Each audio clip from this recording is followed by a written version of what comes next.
Okay, it's 7:30. We all ready? Cameras ready? Alrighty, good evening. Welcome to the Monday, May 4th work session. Let's call this to order. Let's start with roll call, please. Good evening, Mayor and Council. Mr. Egan, Here. Ms. Connolly, Here. Ms. Downs, Here. Ms. Flynn, Here. Mr. Snyder, Here. Ms. Underhill, Here. and Mayor Hardy. Here. Thank you, Council. All ready, Wyatt? All right, good evening, council. So our first item on the agenda tonight is an initiating resolution to take up some changes to the comp plan and to city ordinances with respect to the Chesapeake Bay Preservation Act. These are compliance items that resulted from a review of the city's program by the Department of Environmental Quality. This is something that occurs from time to time, and it inevitably results in a list of to-do list, and so that's what is before council tonight. We'll have two presentations, first on the updates to the comprehensive plan, and then on the city, and that would be handled by Emily Bazemore with our planning department. And then the second piece relating to the ordinances, Bahilu Kifle will give the presentation on that with our Department of Public Works. So Emily, I'll turn it over to you. Thank you. Thank you, Wyatt. Good evening, Council. Nice to see you all. Tonight, Council is requested to review an initiating resolution to Comprehensive Plan Chapter 5, Environment for Everyone, to incorporate maps and narratives required by the Chesapeake Bay Preservation Act. This proposed amendment is prompted by a recent review of the city's Chesapeake Bay program with the Virginia Department of Environmental Quality, also known as DEQ. And is part of a set of relatively minor technical modifications the city is taking following that review. To amend the city's comprehensive plan, council must first adopt an initiating resolution signaling that work has begun and it's appropriate to proceed to next steps. This item is before council for a work session discussion tonight. Staff recommends adoption of TR 2613 at the May 11, 2026 City Council action meeting. I'm going to be moving on to line 27 of the staff report. So a little bit about the audit. The Department of Environmental Quality, or the Virginia Department of Environmental Quality, conducted a compliance review at the city's Chesapeake Bay program from July 2024 to April of 2025. As part of the compliance review process, deficiencies in the comp plan were identified, thereby making the comp plan non-compliant with the Chesapeake Bay Preservation Act. To correct these deficiencies, DEQ and the city have executed a corrective action agreement. This was attached to the staff report. The CAA notes that the city has agreed to address these deficiencies through corrective actions by a deadline of August 31st, 2026. To address these deficiencies identified by DEQ, the comp plan must be amended to include the following items. First, a CBPA map showing both resource protection areas, or RPAs, and resource management areas, RMAs, within city limits.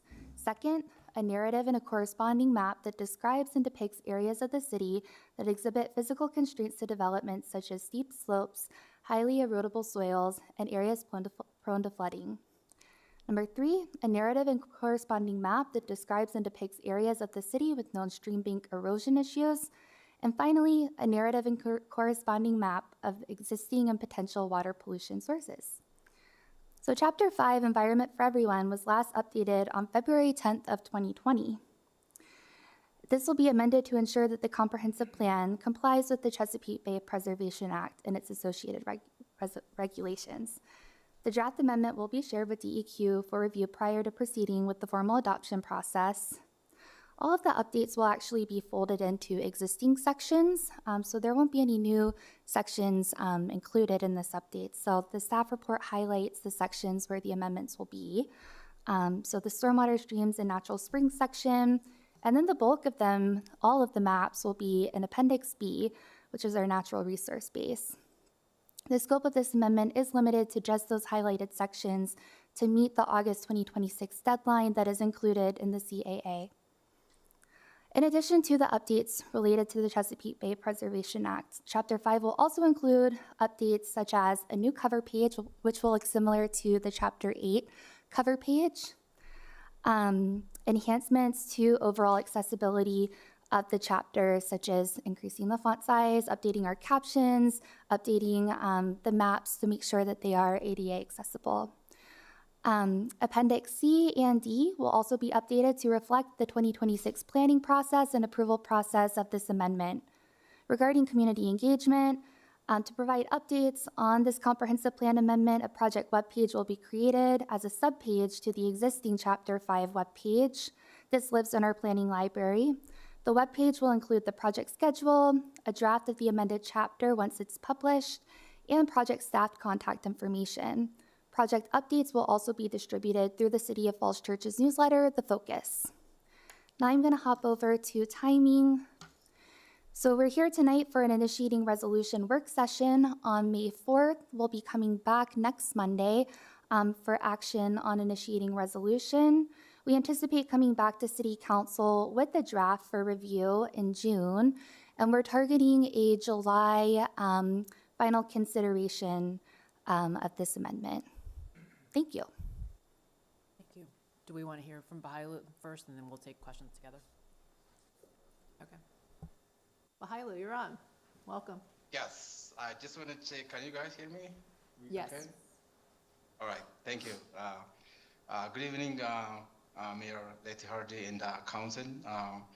So tonight, Council is requested to review resolution initiation amendment to Chapter 38, subdivision, Article 2, requirement for plats, in Chapter 48, zoning, Article 5, supplementary regulation, Division 7, site plan, to address deficiencies identified in the Chesapeake Bay Preservation Area Program audit conducted by DEQ. To amend the city's land use code, Council must first adopt an initiation of resolution.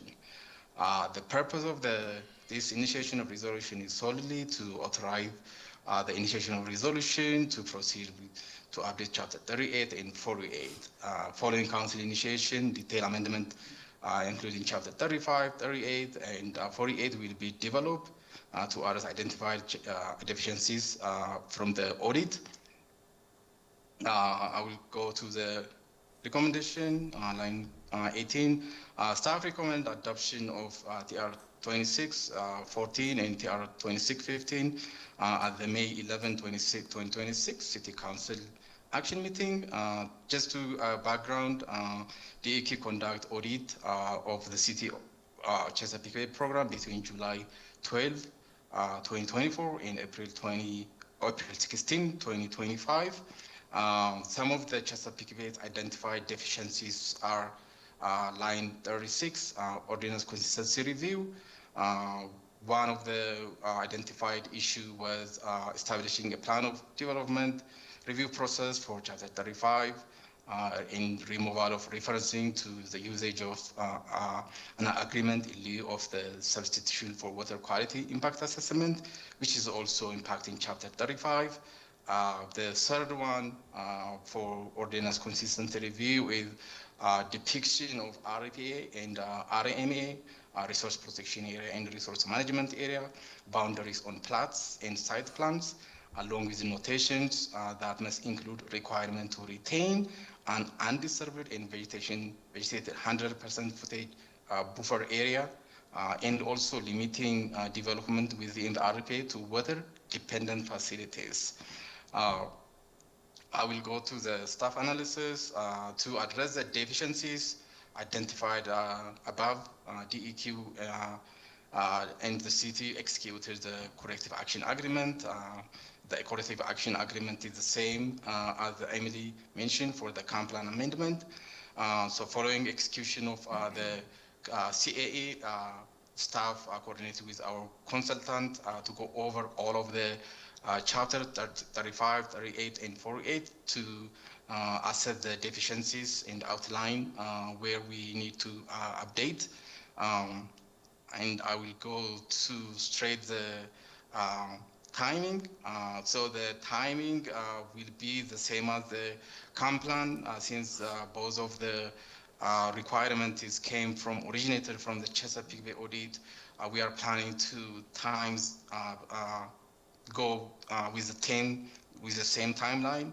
I don't go over that, but the timeline is the same as the comp plan Emily mentioned. And Thank you, and any question? Great, thank you, Bahilu. Questions You're or welcome. comments for staff?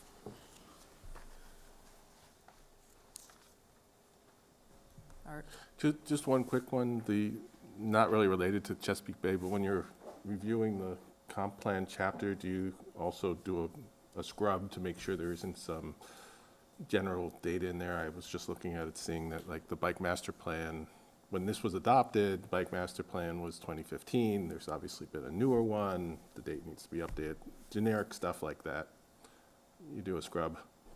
Right, so there are several plans that have since been updated. There's information just throughout the chapter that I think would require like a larger holistic update. And we weren't looking at addressing those at this time, just due to the scope expanding beyond the Chesapeake Bay items. So that would be part of probably a separate planning process, just because there has been so much good work and so many plans and studies that have since occurred since 2020 when this chapter was adopted. I guess I feel like if we're going through the process of initiating a first reading, second reading, and all of that, the little stuff that really is non-controversial, we should just clean it up. Understood. Thank you. Would the scope of the initiating resolution allow for that? I mean, I think it's a good idea. Like, if you're in there, you might as well, like, just confirm there aren't, like, new language we should use, reference the new plans. I guess maybe a question for staff, or Sally, I guess, whether the initiating resolution needs to include that, or if it's within the purview of staff to do. Because there's really no policy content changing. Thank you. Thank you, Mayor. Yes, the initiating resolution would need to be amended to cite the more general clerical changes and corrections and updates. So if that's what council desires, the initiating resolution can be amended to accommodate that. It's a question for planning staff is whether you all intended to take on that work as well. It would certainly expand the scope quite a bit, and I think as long as we're able to continue with our current schedule and meet that August 2026 deadline, it's something that we can consider. There's an appendix right before the appendix that will be updated with all of these maps that includes all of the different plans that we have, like the bike master plan, and perhaps that would be something that we could go in and take a look at and update those dates. People have thoughts on that? Mary Beth? I would think it makes sense to do what Mr. Hagan suggested, and Mayor Hardy seconded, that we should take a look at those details. Just the clerical stuff, Yeah, policy. So if we could maybe Understood.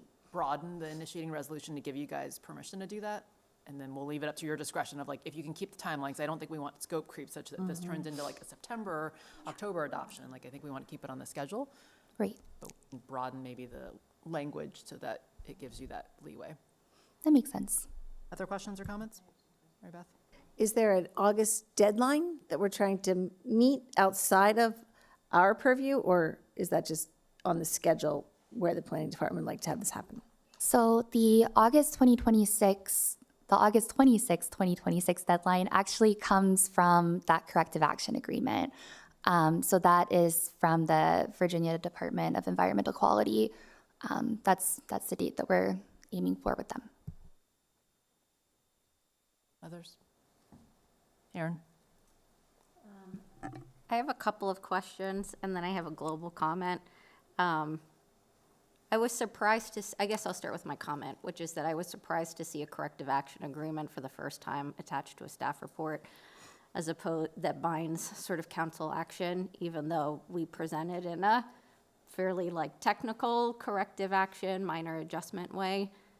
To me, I think council should have visibility into those sorts of agreements, and I would have appreciated even like a heads up to, we've been audited, there have been these deficiencies, it will require an update to the comp plan, we are gonna move ahead with this agreement, absent council, like someone raising an issue, and this is, the deficiency, the actions we're agreeing to, the time frame under which we're agreeing to them and the plan for bringing this to you.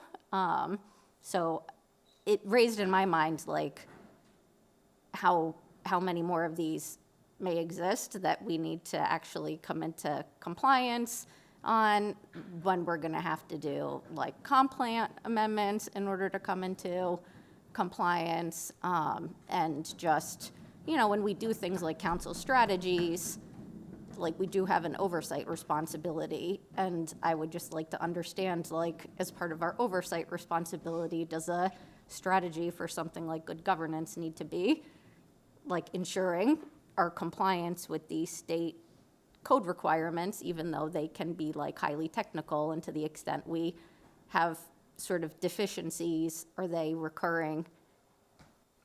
In what sort of way to allow us to troubleshoot, like, why they're happening? Is it truly like technicalities? Is it not enough of a sort of regular review of code? Is there sort of a disconnect between, like, the state code and the implementation of the code, or sort of the staff referring to aspects of the code, right? And so that's just a general reaction I had to seeing the agreement attached for the first time, despite it being signed in the fall. Then as to the specific actions, apart from the comp plan, there were pieces in here that said that staff, I guess, was going to correct applications, checklist, protocols, like the internal things that we needed to do to come into compliance. So now that we are taking action on this, have those things happened yet? Do they still have to happen in terms of being incorporated into our staff review process? So first, let me just respond to the broader point, and certainly I take responsibility for that. I did exercise some judgment about this. So first, to answer your question, there are no other outstanding state-level reviews of city programs where there's, things that the council is going to see soon. So I wanted to respond to that. It was my judgment that these are things that don't impact property owners in a substantial way. Had they really changed their program and how we administer it, and property owners were going to be impacted by it, I would have raised the flag. I viewed this as changes that were pretty inside baseball, and that was just a judgment that I made, and I knew the council would ultimately get it, and I didn't think it was kind of worthy of flagging as an issue. So that's my judgment, and I certainly can be questioned on that, but I wanted to provide that response. So Then there was a specific question. Let me ask Mr. Keefley to respond to the latter part of your question. Yeah, sure. Thank you, Wyatt. So based on the audits DEQ did and identified issues, our understanding is it's very minor and not affecting the city residents. It's not changing major codes. It's just to comply with DEQ state regulation and to be consistent with state code. Other than the code update and the comp plan, DEQ also identified RPA development criteria that need to be addressed. Also updating the West City website. We did not have the dedicated Chesapeake Bay website in the stormwater page, but now we created a dedicated Chesapeake Bay page coordinating with the website manager Joshua. We already accomplished that. The RPA development criteria, we are also working with the city consultant on that, but the major one that city council involved with the code amendment in the comp plan, but the other ones are going in the process and try to accomplish all of them before August 31st of this year. Great. And then the comp plan, so we worked with the consultant, and I guess the agreement says that we are also going to make sure that DEQ staff has reviewed all the draft language. So what's getting referred out, they've already reviewed at this point? During June, when you all review the draft, we'll make sure to have shared that draft before it gets referred out to Planning Commission Okay. for their review and comment. Okay. Yeah, I mean, I get it, right? Like, I get it. At the same time, right, there are protections in the resource protection area for a reason, you know, even if it didn't affect specific landowners, like, the agreement makes clear that the protections are in place with respect to development or redevelopment, you know, in order for the city to comply with what, you know, in the state's judgment, are important things to ensure, you know, water quality in areas that we have in the city. So thank you to And- staff. And I Yeah. would just assure the council, we do that, and we take that responsibility very seriously.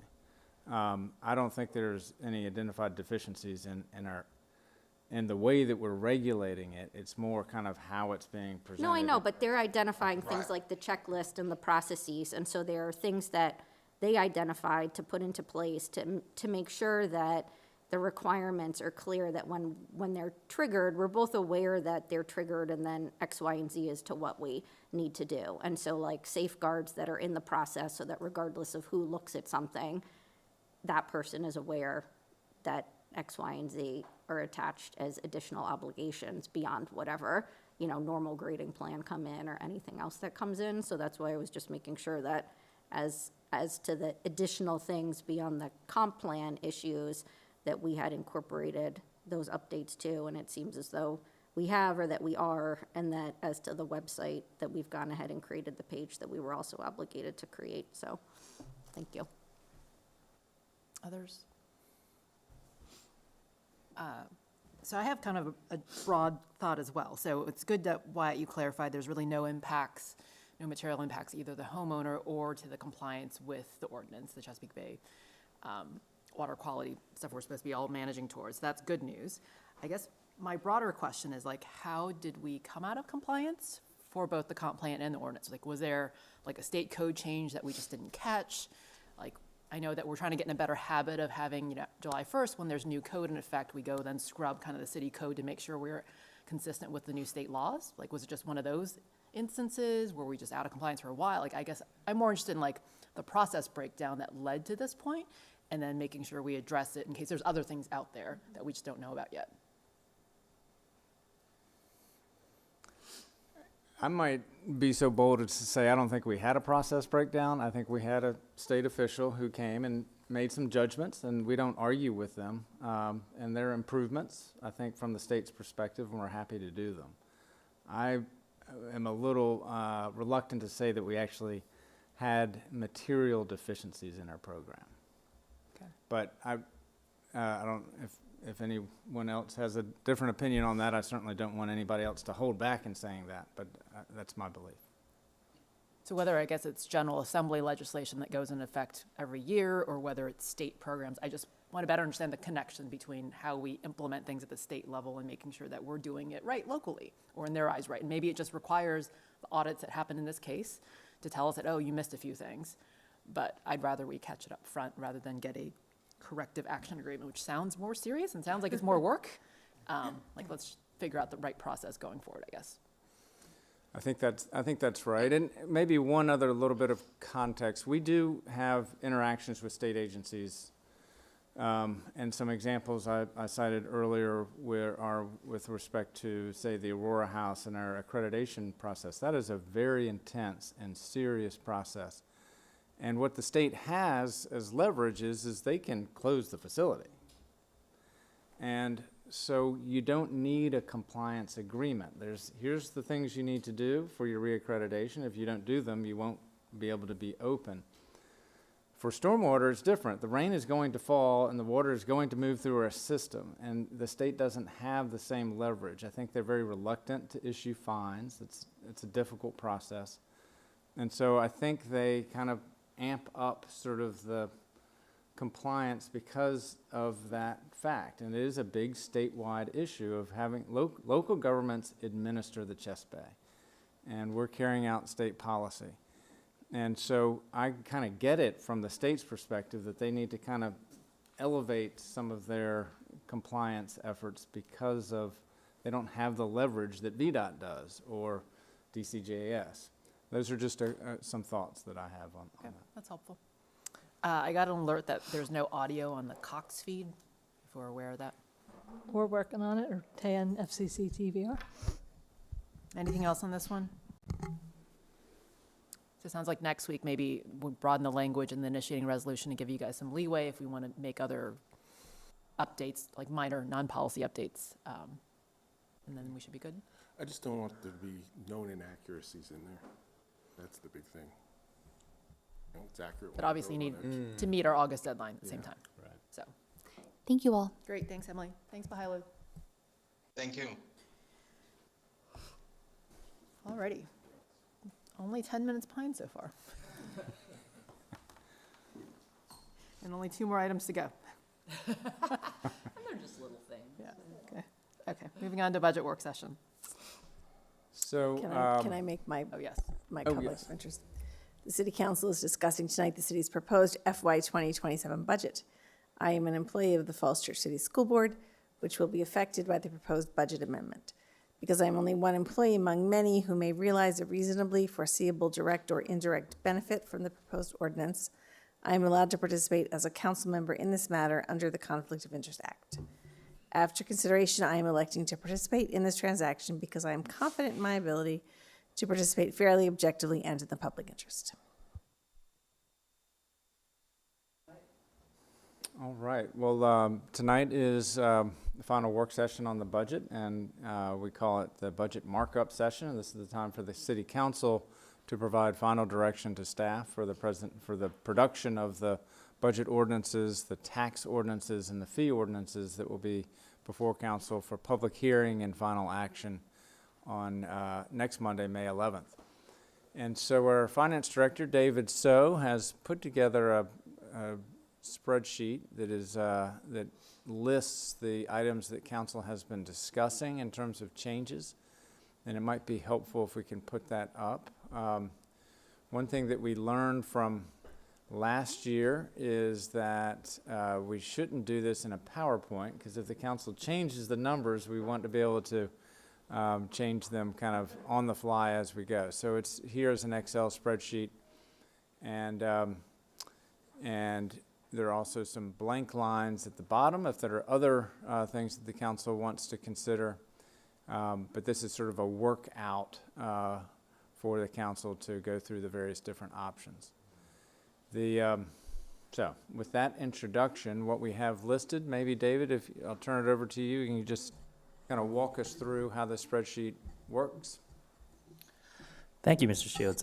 Good evening, council members.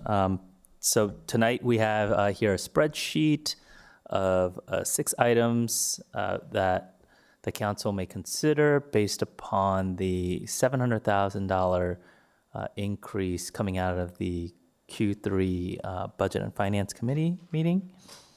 And so I'll just quickly go over each one and answer any questions you may have. So starting off with the first one is the real estate tax rate reduction. And so for every half a penny, it will reduce our tax-based revenue by $340,000.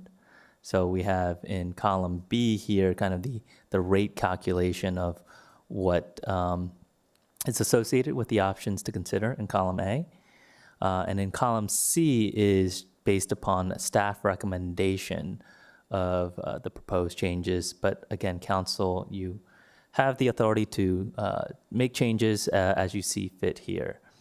The next item, row number 2, is revenue share with the schools.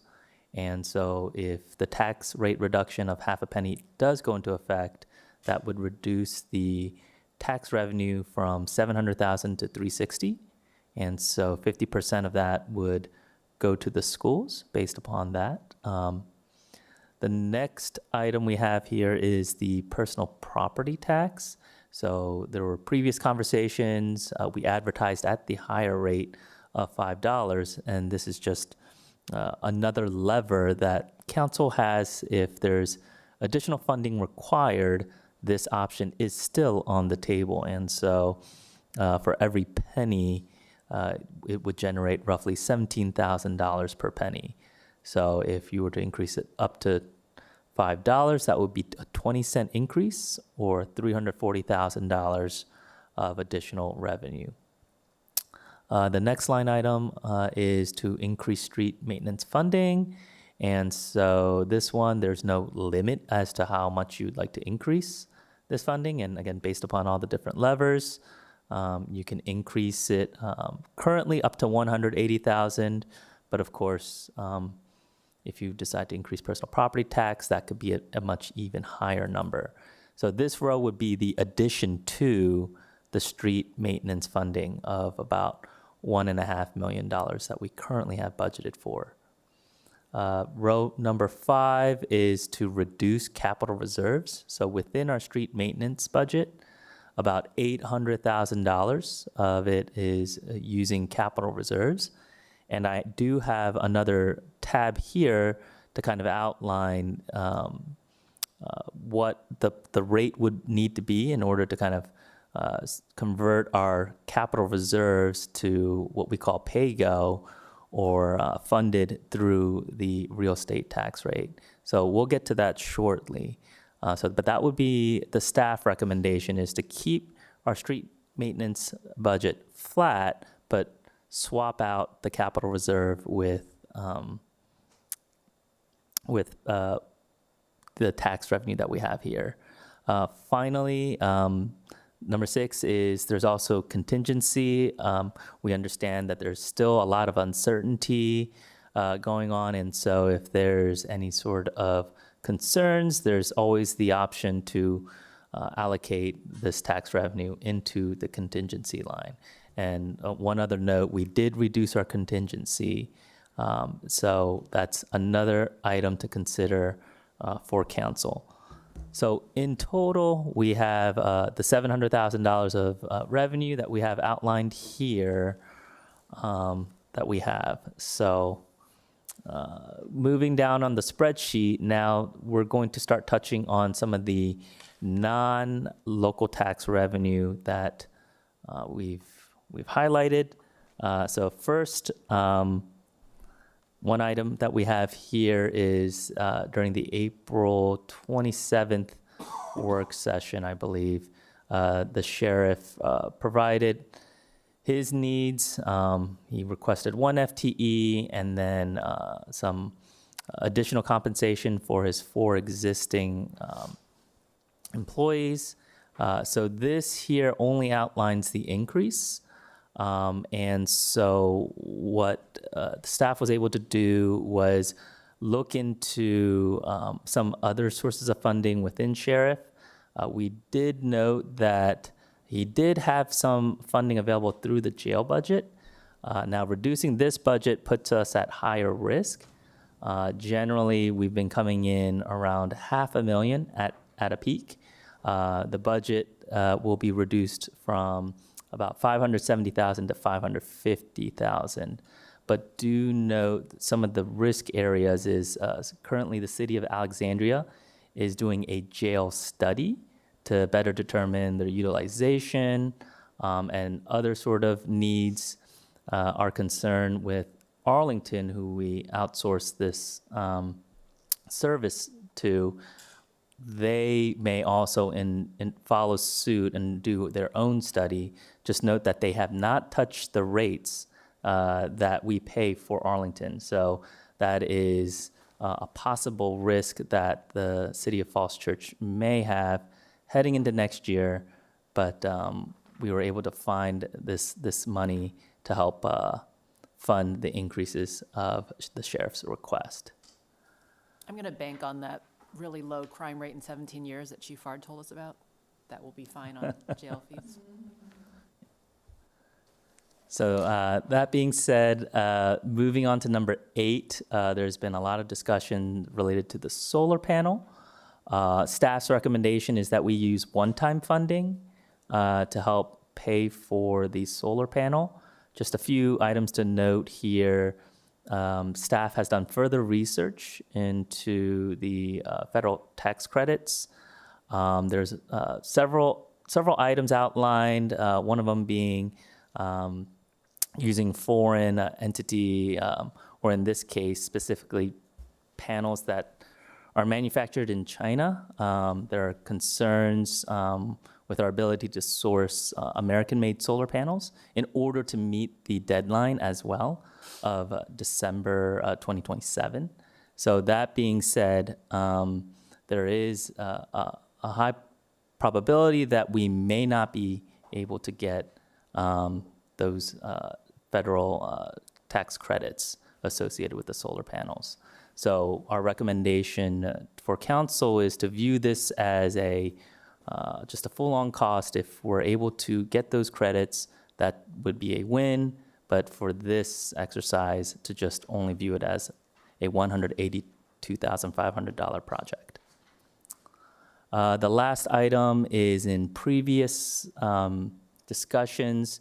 We had, at the time when the commercial assessed values came in much higher, there was $174,000 that we had identified, and for the proposed budget, we had placed it in the school CIP.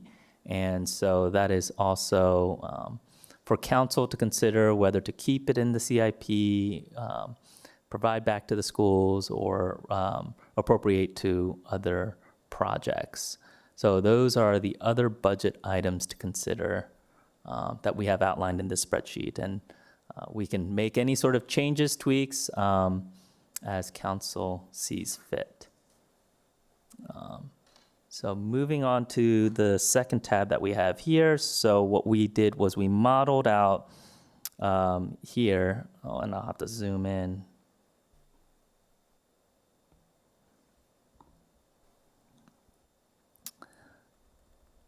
So here, the way this model is created is we have 3 categories. The first few rows is associated with the capital reserve. Rows 6 through 8 is related to PAYGO. And row 10 is the one-time funding through our investment revenue for this year that we've allocated. And then row 12 is the total budget for street maintenance that we have here. So just to provide some historical context, I provided both the 25 and 26 amounts. But starting in 27, if we were to begin reducing the capital reserve, replacing it with PAYGO, as you can see from row 3 to 7, we'll begin to reduce the amount of capital reserve that is needed. And so the way we've modeled it out here, and we can change the model as we see fit, but continuing this $180,000 reduction in the use of capital reserves, we're expected to, in fiscal year 2031, to fully fund our street maintenance budget. So in a span of 5 years at a rate of $180,000, with the exception of the final year where we would only have a balance of $80,000, have a street maintenance budget that's going to, in perpetuity, be funded through the tax rate. So of course, these numbers can change if council feels that we should be more aggressive, we should maybe be a little less aggressive. The model can be adjusted as you see fit. So that's it for the spreadsheet. So I will pause here for any questions. Great, thank you. David, could we go back to your first one, maybe showing all the different options that we're talking about? I assume that's where you want to start, or do you want to start with the paving? No. Okay. Is that okay? Ask a question? Yeah. Okay. Thank you, Mr. So. I think this question is probably, I don't know, for Mr. Shields, maybe both of you. Could you, I'm not sure if we ever had a real in-depth discussion about if you go down the 174 to the school CIP. And I believe, Mr. Shields, that was an idea I think perhaps you had or Mr. So had.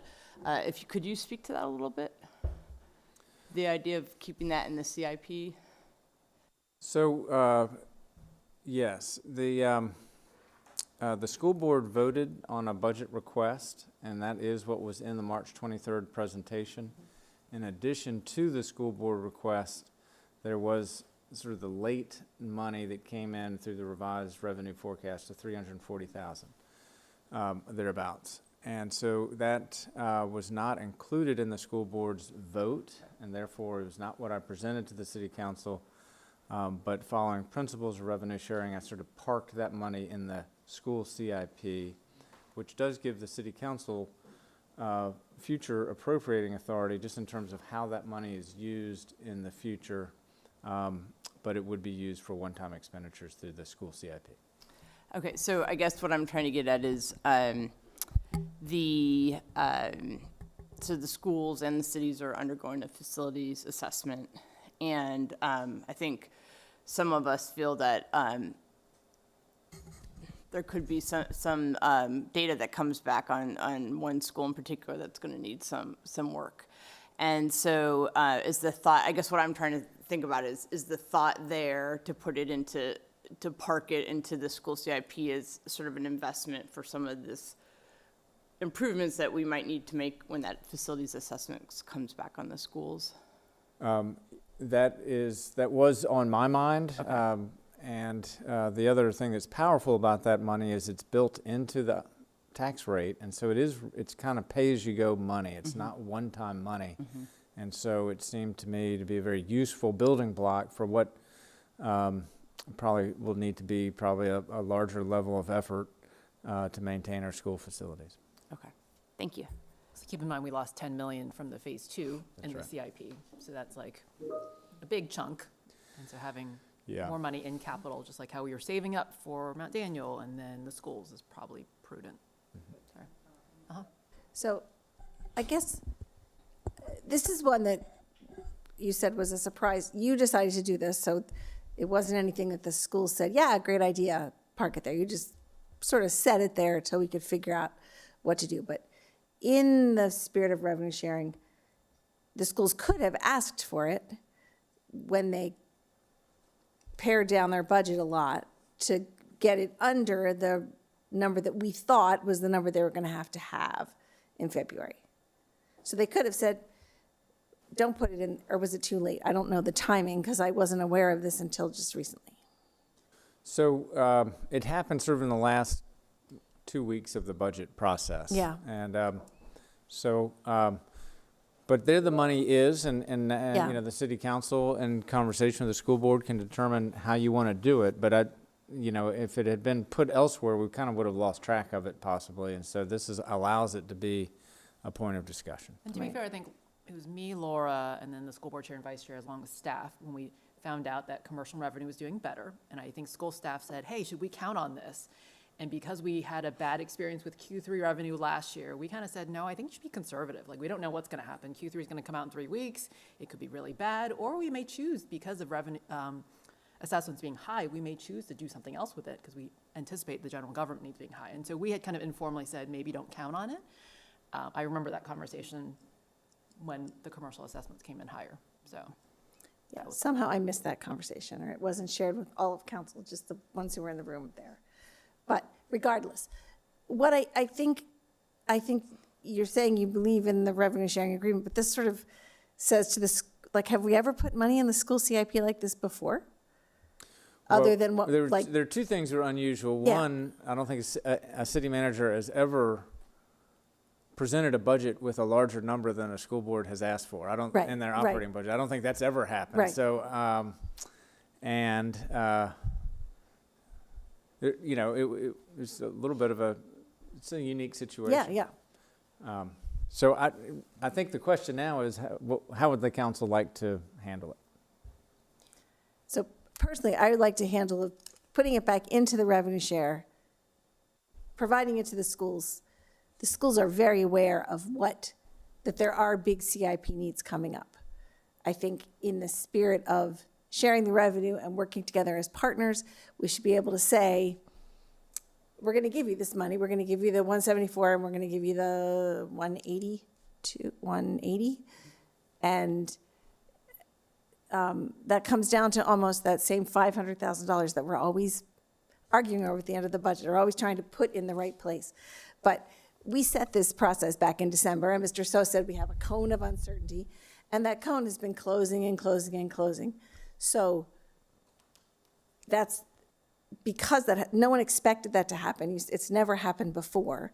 So that was like a strange curveball almost, that we're not, oh, well, we're going to hold this back from the revenue sharing and we'll hold on to it.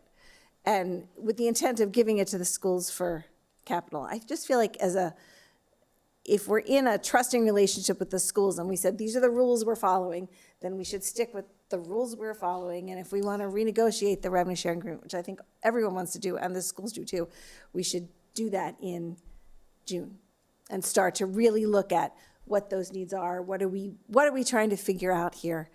And how are we going to meet the needs of all these capital needs that we think are coming down the road?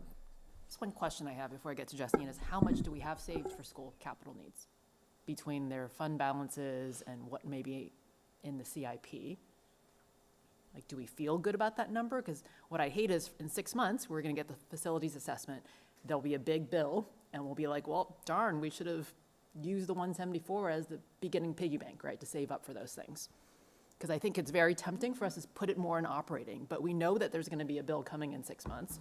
And if we have the opportunity to not grow operating budgets by just a little bit, especially because it's recurring money, that just seems prudent. Now, the schools can choose to do what they want, but I do think it would be helpful to understand how much we might have in the CIP already allocated towards school needs. And if it's not very much, then we should think about that. And I think, Mayor, you told me today, which I was not aware of, that we're the only ones that have the ability to put money into the CIP, right? The schools can't put money into the CIP, is that correct?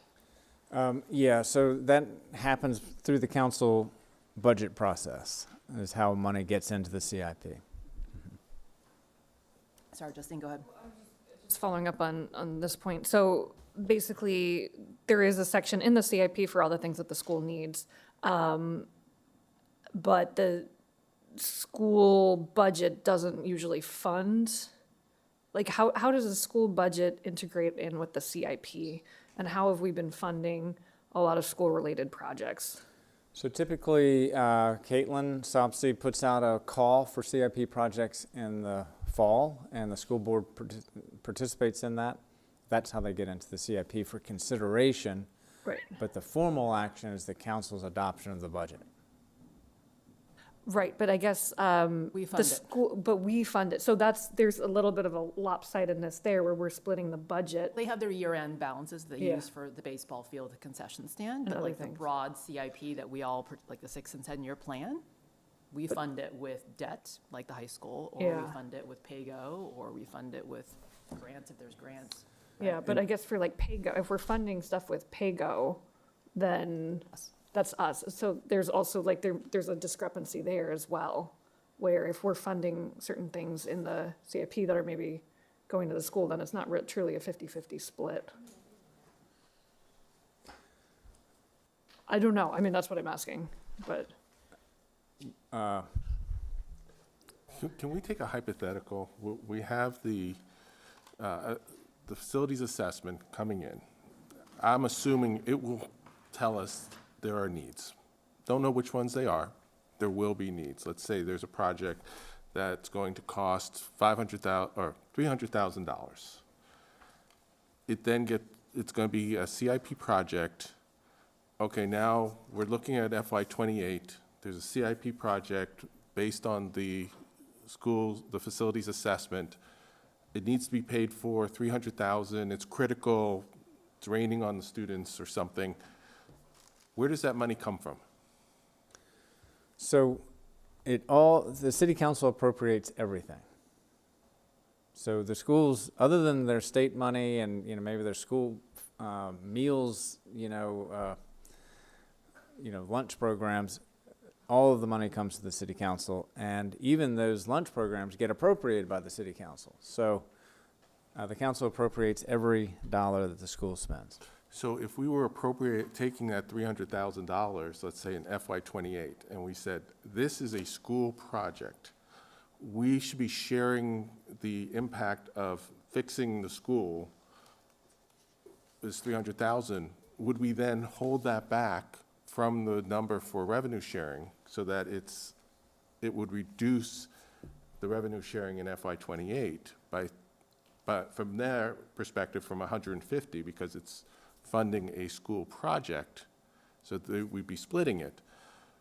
So I'm wondering, are we looking at just evening out that impact so that, So I would, I'm trying to I would understand say, as a general rule, CIP is outside of rev share. it's taken out before the rev share number? Rev share really is about operating budgets. And so CIP is, when we meet in June, I think what we're going to want to do is write a couple bullet points about capital, because it's currently quiet about that. And there was an earlier question, what's in the CIP for the schools? And so next year in FY28 in the CIP, there's a designation of $500,000 of capital reserves for school facilities. And then that follows again in FY29. So that's what's in the CIP for facilities right now. We expect the FCA to come in probably higher than 500,000. Yeah, but let's just use the 500,000 for right now, because that's what's there. Come FY28, here's our tax revenue, it's X. Because we have $500,000 in the CIP for school projects, we would reduce the tax revenue by 500,000 prior to splitting. Is that correct? No, we're using reserves to pay for the school needs right now. Now, if the bill was $1 million and we have 500 urgent, then we'd be like, well, what are you going to do? Where are we going to find 500,000 new?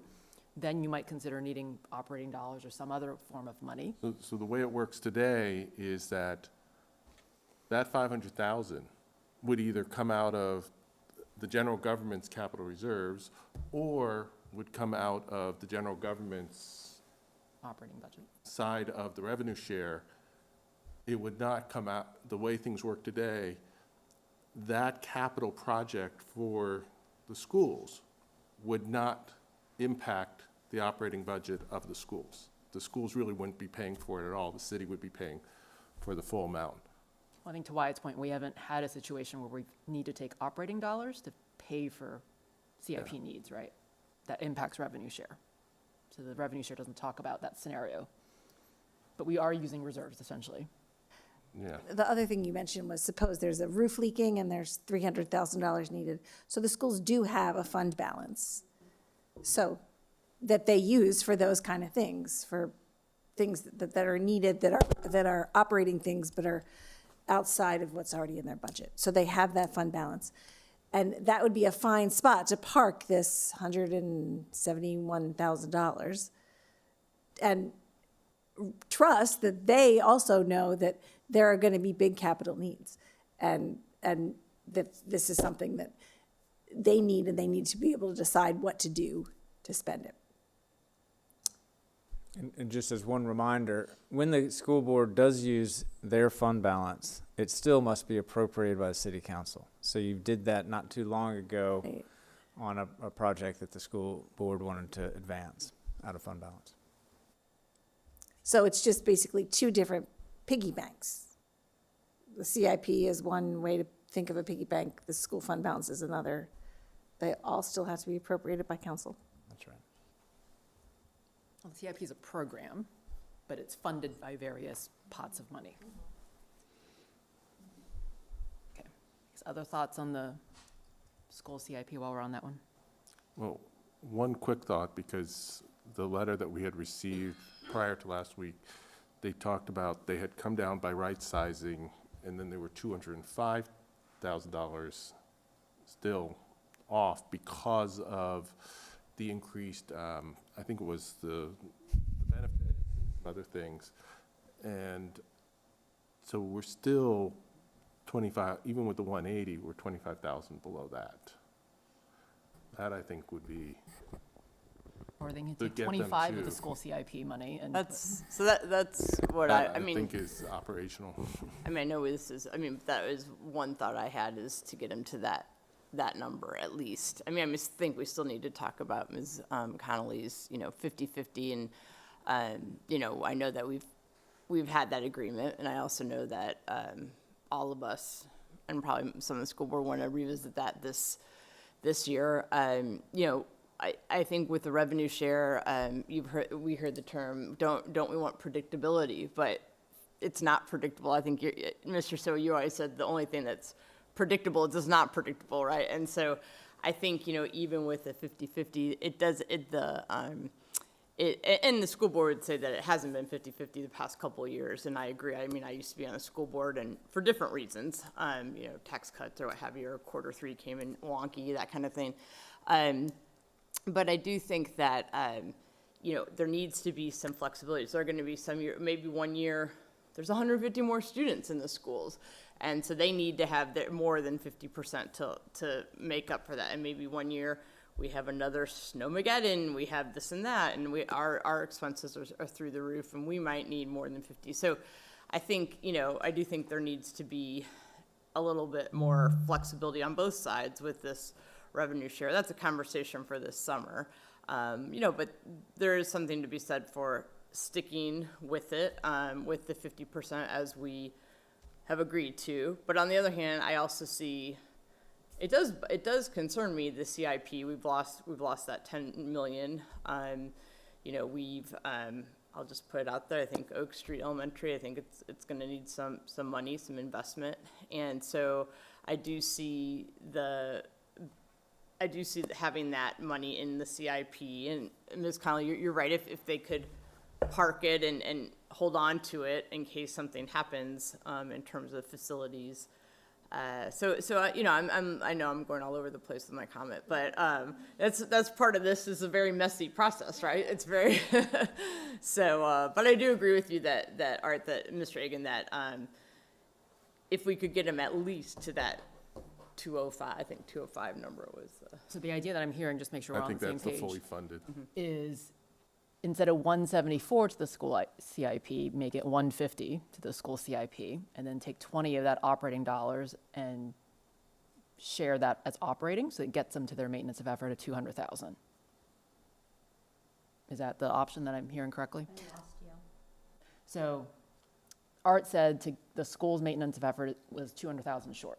205. 205 short, sorry, $5,000. So we talked a lot about item 9, so instead of 174 for the school CIP, make it 150. 149, yeah. Close enough. Thank you for checking my math. Because they have the 180. David's typing They it have in. the 180 from the revenue share, but, which we're leaving alone. Okay, so, yeah, I'm following you now. But, okay, here's my view on this 174, I guess, based on where we've ended up with all of these conversations.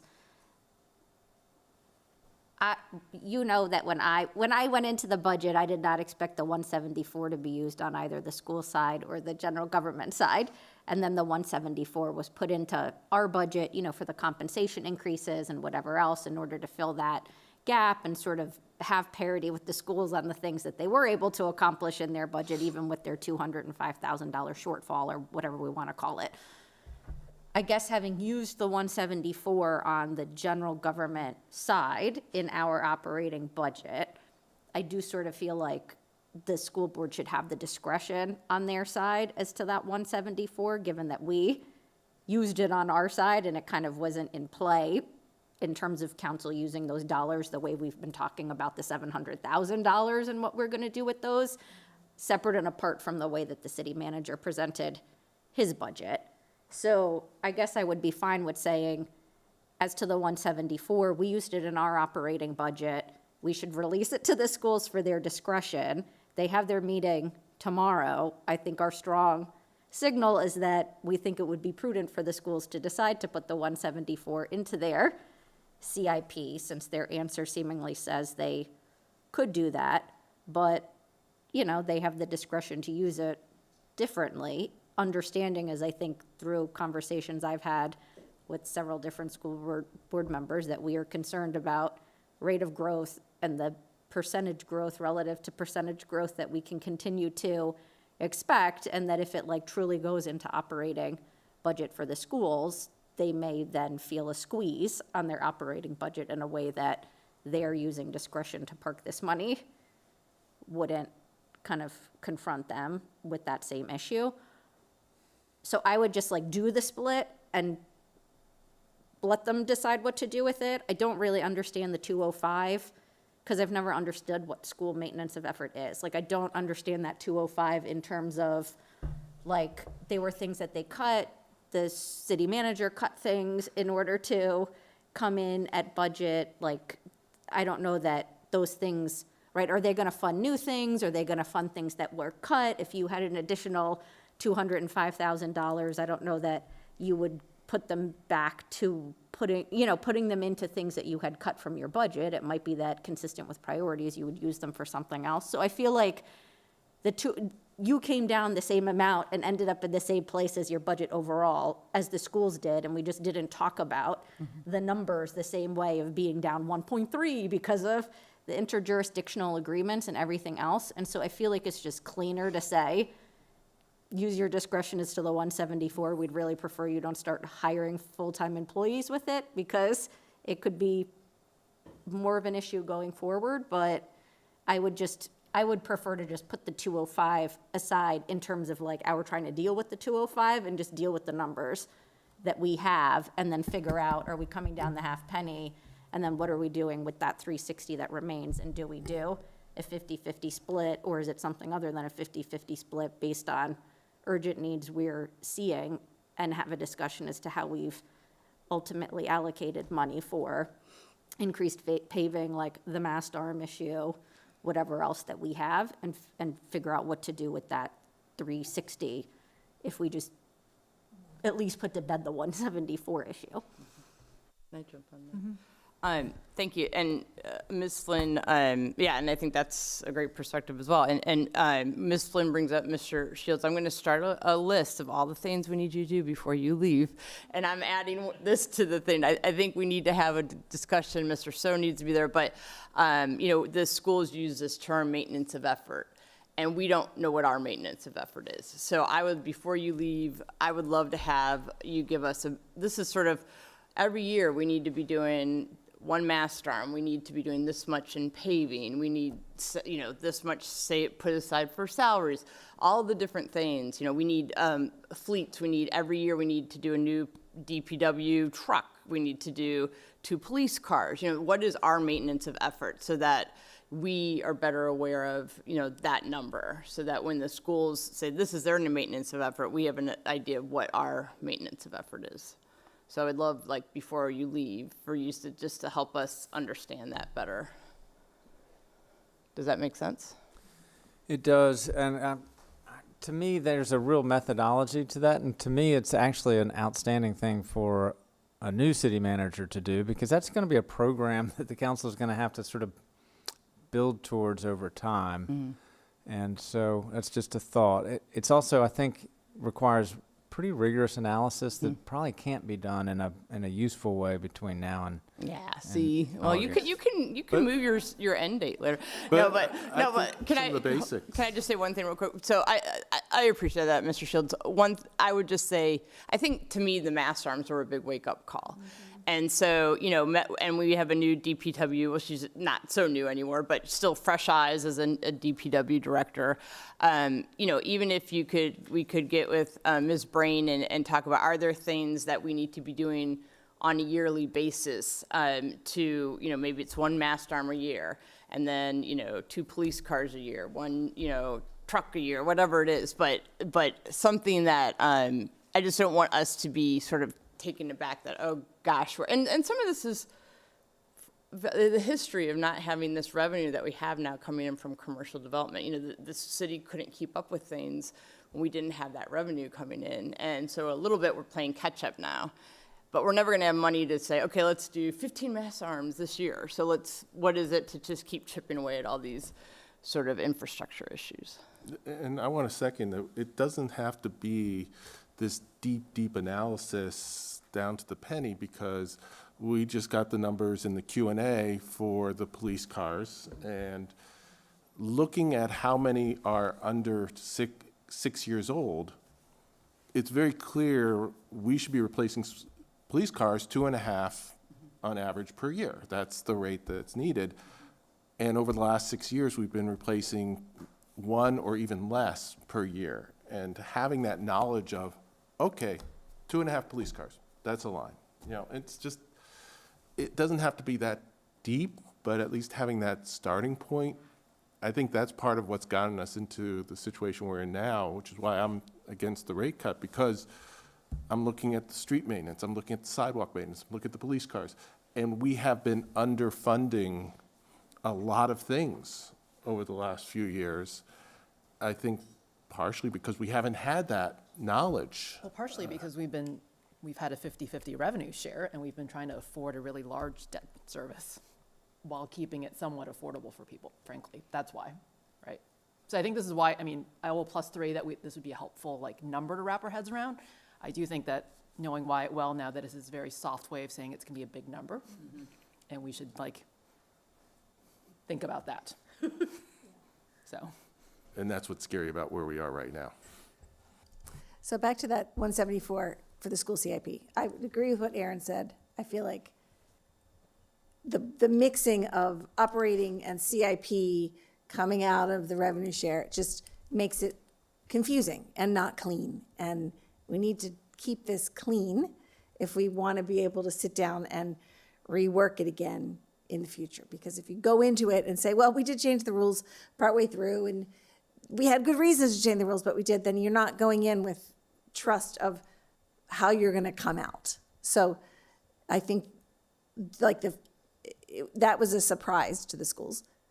And blending it with CIP is now confusing, right? It's hard to figure, I mean, it's all money coming out of people's pockets. It's all grants, it's all money that we're raising through taxes and other things. But I just feel very strongly that we need to put that $174,000 into the school's budget, and as well as the additional other revenue, and it comes out to be less than the $500,000 that we're always trying to figure out. And then there's plenty of other money floating around to do the solar panels and the mast arms, and we have some ways to do some additional paving as well. So that's my thought on that one. I have other thoughts on other things, but I think that is really important as far as our own transparency and our own credibility goes, that we don't try to nickel and dime a little bit here and a little bit there. And I would say that to our transparency and the trust factor is that is their final decision because they are the school board, that's what they got elected for. But we can make recommendations. We can say, we think you should take a bunch of that money and have the city hold it in CIP, but leave it up to the school board to say, yes, do that. We can recommend and encourage and do all of that stuff, but. So going back to my original question, like, how much do we have saved for school CIP? Is it just the 500,000 starting in FY '28? And then whatever they have in their fund balance, which they have not projected this year's? So minimum, it's 2%. Yes, and so we have $500,000 for 28 and 29, and then starting in 2030, it's unfunded. Okay. So other than the high school, like, how much do school projects normally cost? Like Mount Daniel was, I think it was expansion, but like 10 million? 10 million It or was 12 above 10 million? because we had to get a We had to do a second. referendum, Yeah. right? So clearly we're nowhere close to what like a big project is like. So, I mean, I'd be fine with that. I do think that it should come with a strong recommendation from us that there is a prudent, like, use of those dollars is to park it in CIP, knowing that we only have 500,000 in reserves per year, and then only 2 years. Other thoughts? Dave? I think that's a reasonable way to go. I think making a shift this late in the process creates unnecessary friction. I do hope that this discussion and the strong message we're delivering is, please, we're requesting that you make this money available for capital CIP type issues to the extent that you possibly can. And I do think it is sort of odd that the city picks up all the capital and then that's not somehow included in the discussion with how the money is shared between the two, and so that needs to be a discussion this fall, but in this summer rather. But I think making that switch now sends a bad signal, particularly after a year where the schools, I think, have made really a good faith effort to meet the guidance that we gave. Okay, any more discussion on the 174? So on that topic then, what you'll see for Monday night is that will be taken out of CIP, the 174, and moved into the school transfer. What's the best way to convey our recommendation?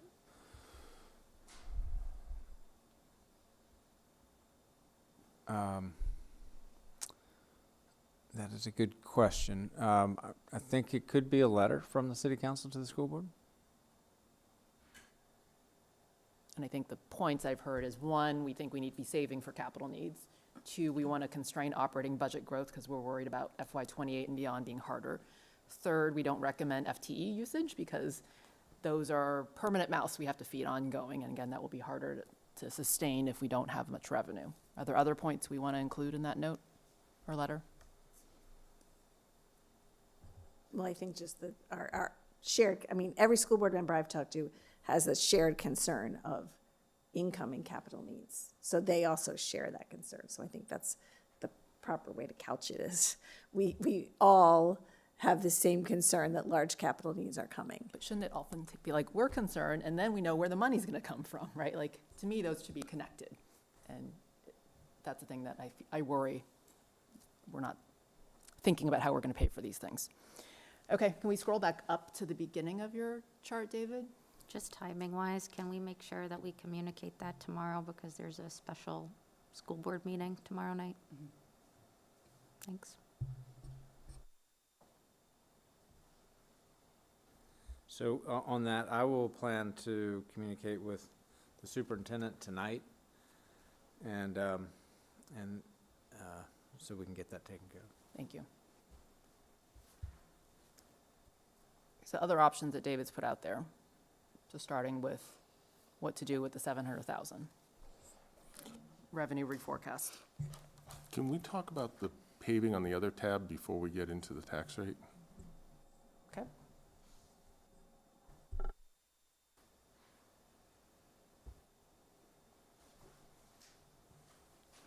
So there's two things on here that jump out at me. One is that you have 1520 and 2025, and in the budget book, it's 1720.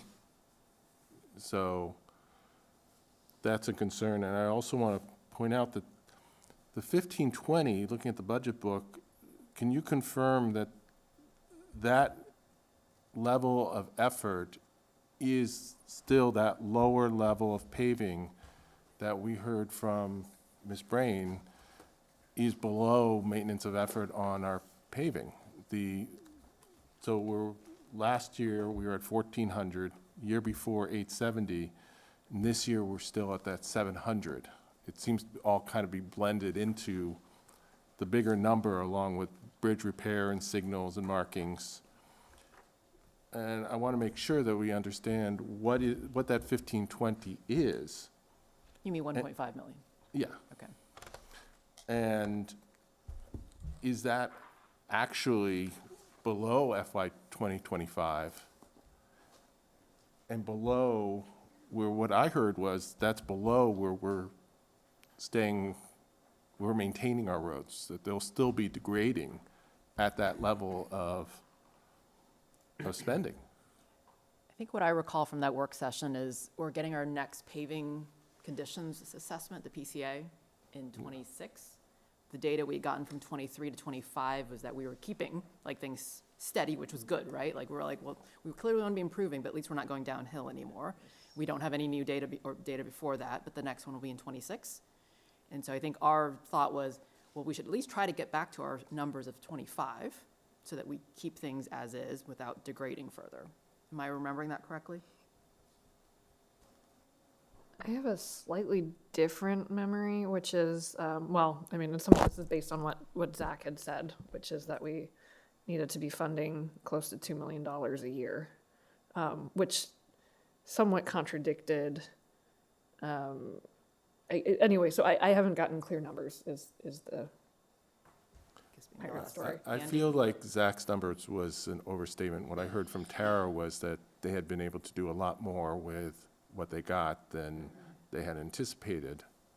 So I think that increase she received was the equivalent of what they had asked. They were able to do most of what they needed. So I think Zach's may have been an overstatement, but it sounded like she needed that 700.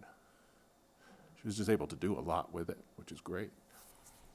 Yeah, I took away from that conversation too. I thought that we were able to do more in fiscal year '26 because of the infusion of money, which makes sense, and maintaining the current levels, right, were a result of that infusion of money. And so whatever we would be, instead of doing a full backslide, whatever we would potentially be able to fund additional would help to go to maintaining, as opposed to like continued degradation that might be happening at the fiscal year '25 level without at least something of what we had put in additional money of fiscal year '26. Which is why I think we all started talking about how can we potentially find more paving money than the fiscal year '25 budget. And what I'm seeing here is no additional money. Right. Well, I think there's two policy questions. One is, do we want to put more towards paving? And then two, do we want to wean ourselves off capital reserves? Right, because we're trying to do both here. And if we think that's an important long-term thing, is to put it in the operating budget, which Wyatt has said that's like the last structural issue he sees with the budget, and it's probably good to start thinking of how to taper down in a reasonable way. Like, we're not going to solve an $800,000 gap in 1 year. So those are the two policy questions. You don't solve 800,000, which is a penny and a half on the tax rate, or 2 pennies. And I think this is, Did.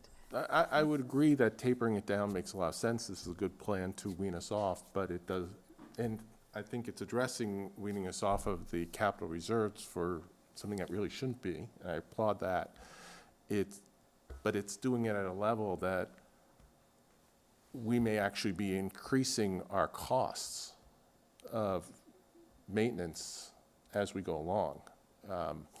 That we're not increasing the paving fund. We're weaning ourselves off, but we're not increasing the funding for the paving. We're doing one or the other. And I think we kind of need to do some of both. And I think that, as Tara promised, we're going to have better data and better methodology for a maintenance of effort that's more rigorous than we've had in the last couple of years. And so I think that number will change. But kind of what Dave has just modeled off is really just a weaning off. The other policy question about growing it, or is it right-sized, will come with more information. I mean, before the 700,000, I think this is why we had been talking about the car tax as a potential place with the increase of the vehicles, but understanding that wasn't going to grow, as a place to potentially find $340,000 by going up the 20 cents, where you could both wean the capital reserve number down, but also grow the number at the same time, and have a dedicated revenue stream that would be built into the budget as a place to do that. And then we'd have to carve it out from revenue share as not sort of part of revenue share to actually keep it as someplace we need, given sort of the long-term year-over-year like hole that we're gonna find ourselves in if we don't actually both grow it and find a place other than capital reserves to generate that money. No, I don't think this is, we're not talking really about growing it. We're talking about maintaining this 20, the 20, I know. I know, but I'm looking at 2025, and really we're. Weaning off. Yeah, this is just a weaning off, but even so, it's at a reduced level from 2025. And much reduced level from 2026, so. Isn't this the same as 25 according to this? That was my other question, because according to the book, 2025 was 1,720,000. Let's answer that one first, I guess. Yeah, so the 25 numbers based off the budget book, that's the number that we're looking into in terms of the funding, because the number that I'm showing here is sources of funds. The one in the budget book is uses of funds. And so the $200,000 in '25, how that was funded is something that the team and I will look into. But in terms of strictly pay-go and use of capital reserves, these numbers are correct. Do we use more one-time money? Yeah. That's my suspicion, but that'd be something I'd have to go back and look into. Mentioned ARPA, which sounds vaguely familiar. Oh, yes, it could be ARPA, yes. I'm not including that in this model. When do we expect the next paving data, the condition, the PCA? We'll have to get back to you. I don't remember the It date. was like sometime in '26 or end of, Do you remember? Yeah. it was like every 2 years, I remember Tara saying, so I think it was every 3 years. I think it was 2023 was the last time we did it. So 26. this summer they would start working on that, but when the data would be available, we'll have to get back to you on that. I think to Wyatt's point, like when that comes out, like we probably will want to go beyond 1.5 million. And the weaning off may not look as easy as this. This seems like a reasonable plan. We may want to be more aggressive. We may decide that, oh my gosh, to really keep us on a good track, we're going to need $2 million every year in street maintenance. And then we'll have to figure out how to fund that. And that's why I'm uncomfortable with reducing that from the amount that we're spending on it, because that's the difference, where we're getting the money versus the numbers in the book or what we're spending it on. To reduce the spending this year without having that data to tell us that we can,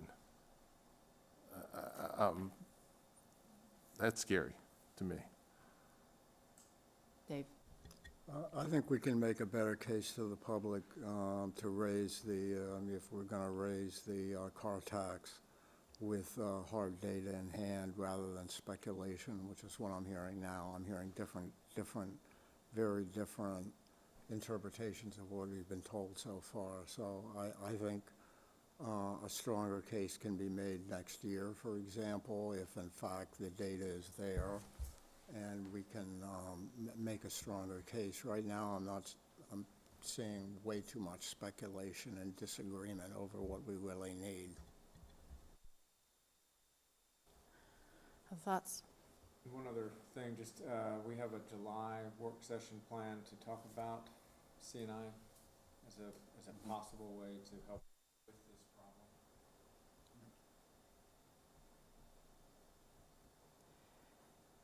Okay, can we go back to the options page now?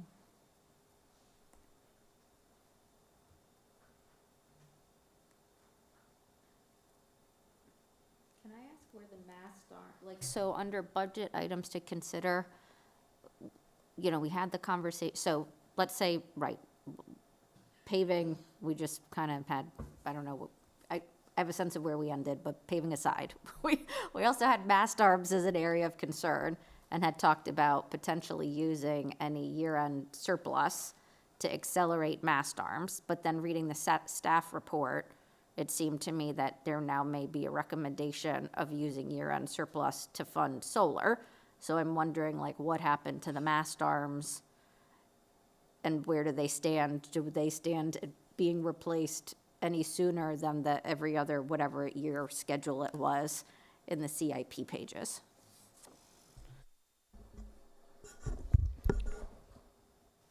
So we've got several that we're working on right now. We have a grant from our kind of congressional, community project funds grant from a few years ago that we're looking to repurpose to cover those. That's a new idea that the team's been working on this past week. So I think we're chipping away at kind of some of the priority ones, and I think are going to keep ourselves busy for the next year. We have one on order, if I remember correctly, right? The one at West that we're most concerned about? So we're planning to use some of the operating money out of the 2.2 million to do the mast arms at Broad and West this year. We've got insurance money that's helping us replace the mast arms at Broad and Washington. That drivers crashed into, that's why there's insurance money? Yeah. Okay. And we're looking to move up one, and we're funding one in next year's CIP. So we've got, several in the works, and I think we're hitting the priority ones that are most problematic for us. But I don't have the list in front of me. How many do we have total? I know we talked about that once. 19 intersections, 4 mast arms at each intersection. But they're not all They're not all bad. bad, right? And we're losing 4 at this traffic circle. And Little Falls, and both Little Falls, yeah. Okay. All right. So you're saying, Andy, that to Aaron's question, we have several underway, we have potential sources of money that does not rely on FY27 discussions right now. That's correct. Okay. And this is the thing. Like, and you're comfortable with the condition of the ones that are in the out years for us to not, like, be using the 350 and dedicating more of it to the mast arms? To fund something right now, yes, that's correct. Okay. Okay. I would say, though, we should add it to your maintenance of effort, like list, Wyatt. It's on there. You got it. So, Go ahead. no, so I was going to ask about the preventive maintenance that, That's what when I I was asked about that, it was like, we're so focused on fixing the ones that are in trouble, extending the life of the ones that are in good shape through the preventive maintenance that they're going to need. I want to make sure we have the funds to not run into this problem again.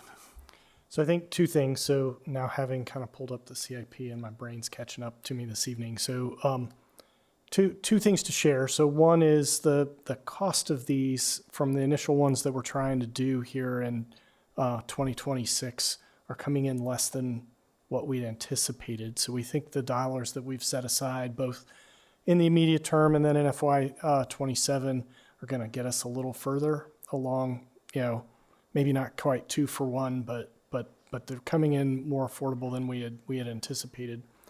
The second thing that I would mention is, as part of the condition assessment work that DPW did 2 years ago, I think, with these, for each of these intersections, it came back with a list of recommendations on preventive maintenance to kind of extend the life of them. So we'll be following through on that work as well. Is that baked into our operating budget?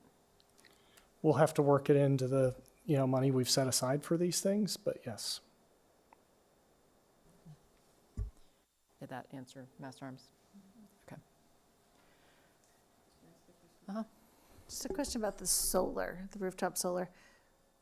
What is the payoff on that? Obviously, the sooner we start to use it, the more it will start to pay itself off. But what is the estimated number of years until we come out even? So it's an interesting math problem, right? So I think there's the estimated cost of the project, and then which costs do you want to include? Is it just the cost of the contract? Do we include staff costs in it?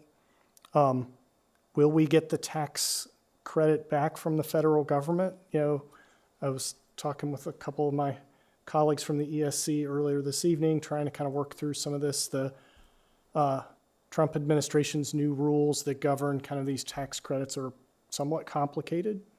They issued some new guidance in February that the guys were telling me about. I was super excited. The document's 95 pages long. So I don't know that we should count on getting that tax credit. We'll pursue it. But at $183,000, of what we've estimated kind of our all-in cost, and then you make some assumptions on what electricity costs next year, it's a 22-year payback. So you don't include staff costs. You make a few other assumptions, the number can come down somewhat, but it's kind of a lengthy payback. Does that answer your question?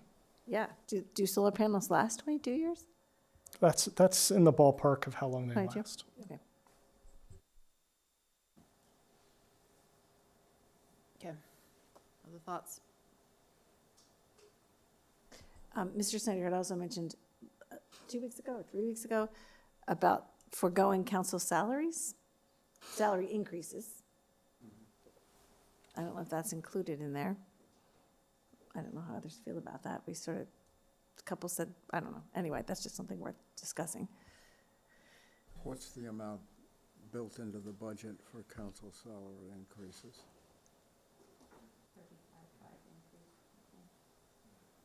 Like 30,000 maybe?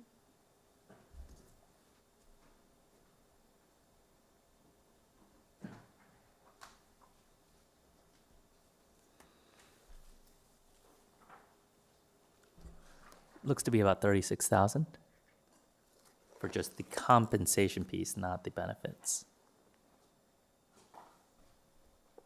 For the increase is 36,000, Correct.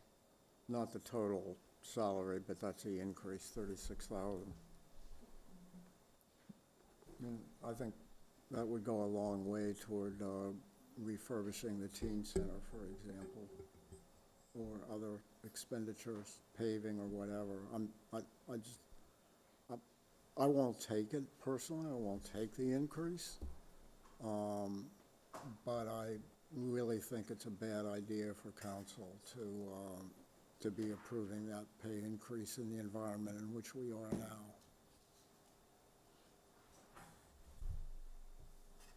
Thoughts?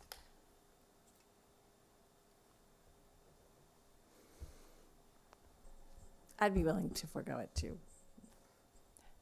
I guess Debbie's not here, but I will speak up for kind of a shared point of view that we continue to espouse wanting to be welcoming, inclusive, and we want this job served by people who are best reflective of the community. And I think there's an element of like being tax sensitive and making sure people understand what it's like to be able to do this job. And I think you need more people representative in the community. While going from 11,000 to 16,000 won't make or break someone's decision, I do think it is a step in the right direction given a vote that we already took last year.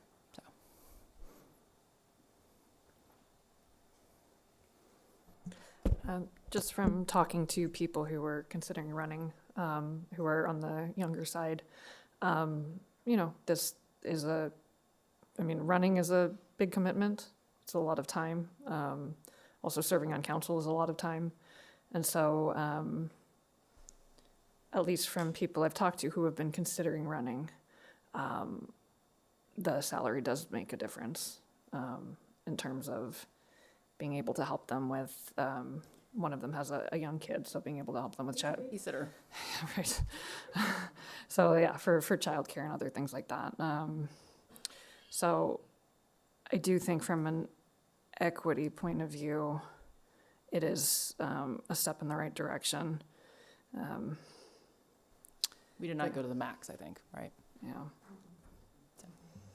But I mean, for other things like, I don't need to travel to VML or other things like that. Like, I don't think that, so there are certain things that I think we can certainly cut back on expenses. And I think, there's certain, like, I would be happy to send a representative or somebody like that. So I think there are other ways that we can cut back, but that's just my thoughts. I will say that just overall, like, an observation I have is that we are like nibbling at edges here. Like, so like when you think about the broad perspective, we're going to end with a surplus in FY26 with 300,000 to share, if I remember correctly, 350 to share. The commercial revenues came in better than we expected, so that plussed up the 174 on both sides. The Q3 revenues are doing better, such that we're reforecasting the FY27. So we have like 3 good news stories here where, like, we're talking about how we have lots of revenue, and yet we seem to be really struggling with like spending decisions, and we're not really internalizing one, like actual hard cuts we may have to make. And these nibblings here aren't really going to do it.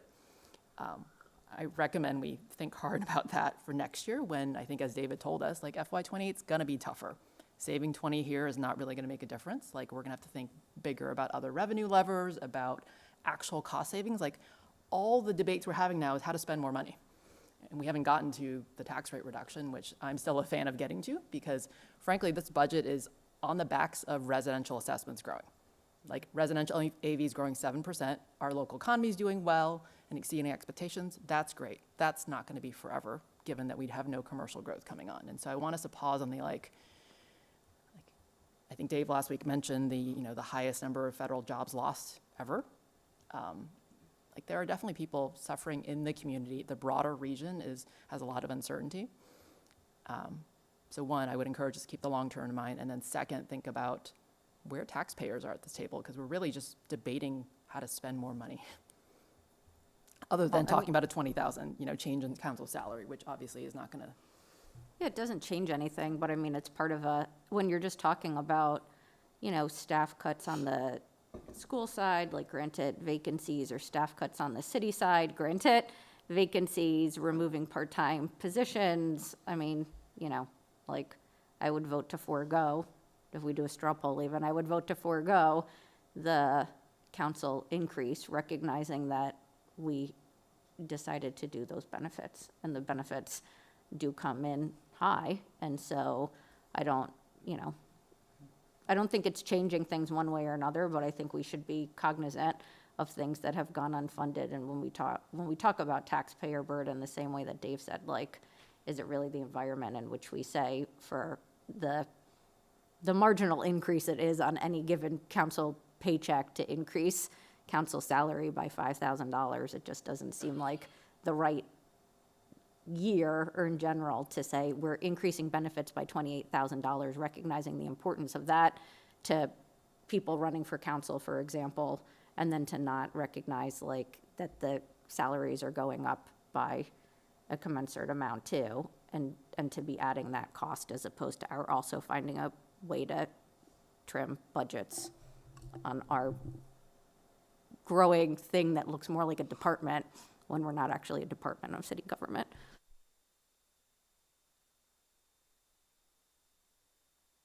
Other thoughts?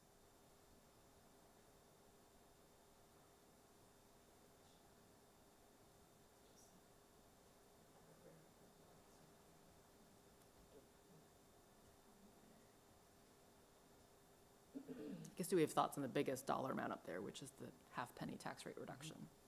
I would support the half-penny tax rate reduction.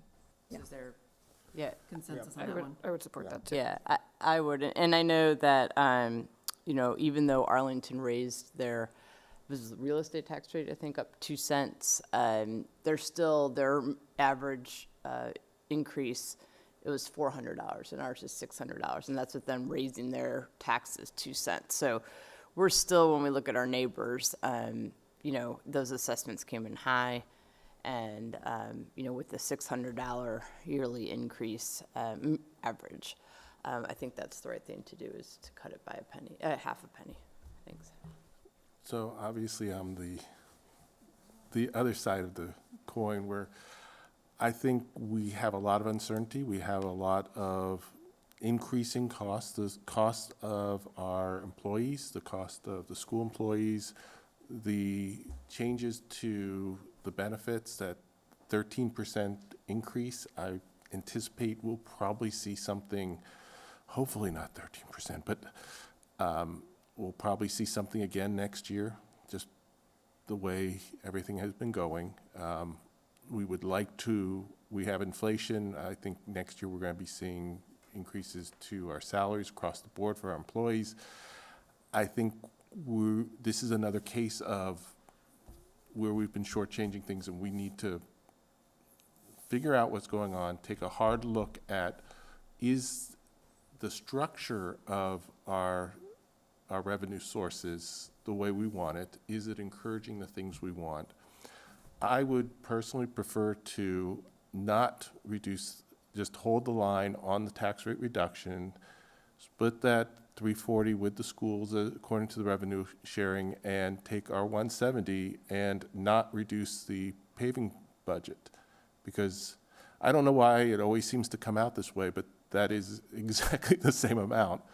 If you look at it, it's from FY25, this year's budget is $170,000 reduction in paving from 25.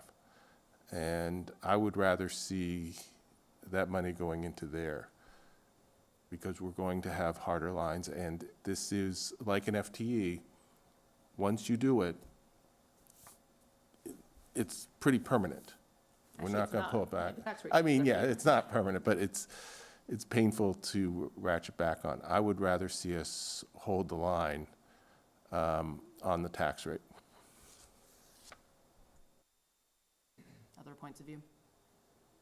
I think I heard 6, or I saw 6. I don't know whether it was accurate. We just do the straw poll so we can get on with the work session. Who would like the half penny? I mean, I'll do the half penny, but I want the half penny with the understanding that we're actually gonna like take up this issue of CNI tax, because every time we bring down the half penny, we're that we do it for taxpayer burden, residential taxpayer burden, but 2/3 of it are residential taxpayer burden, and then we just lose 1/3 of the revenues, which are the commercial real estate, and we're doing it because of the way the graph looks, and then we're just giving up $113,000 every time we do a half penny reduction, and so. I think for me, it's taxpayer burden, but it's also, again, constraining operating budgets. Like, I continue to have concerns that we are just having operating budgets grow too fast and too big that we can't sustain. So did I hear 6, 5? 6, okay. So we'll prepare the documents, the tax ordinance is at $1.18 as opposed to $1.18.50, which is the way it's presented. Great. Not that it influenced our vote, but I remember the treasurer's office saying that half penny does actually make a difference for administration, so. Okay.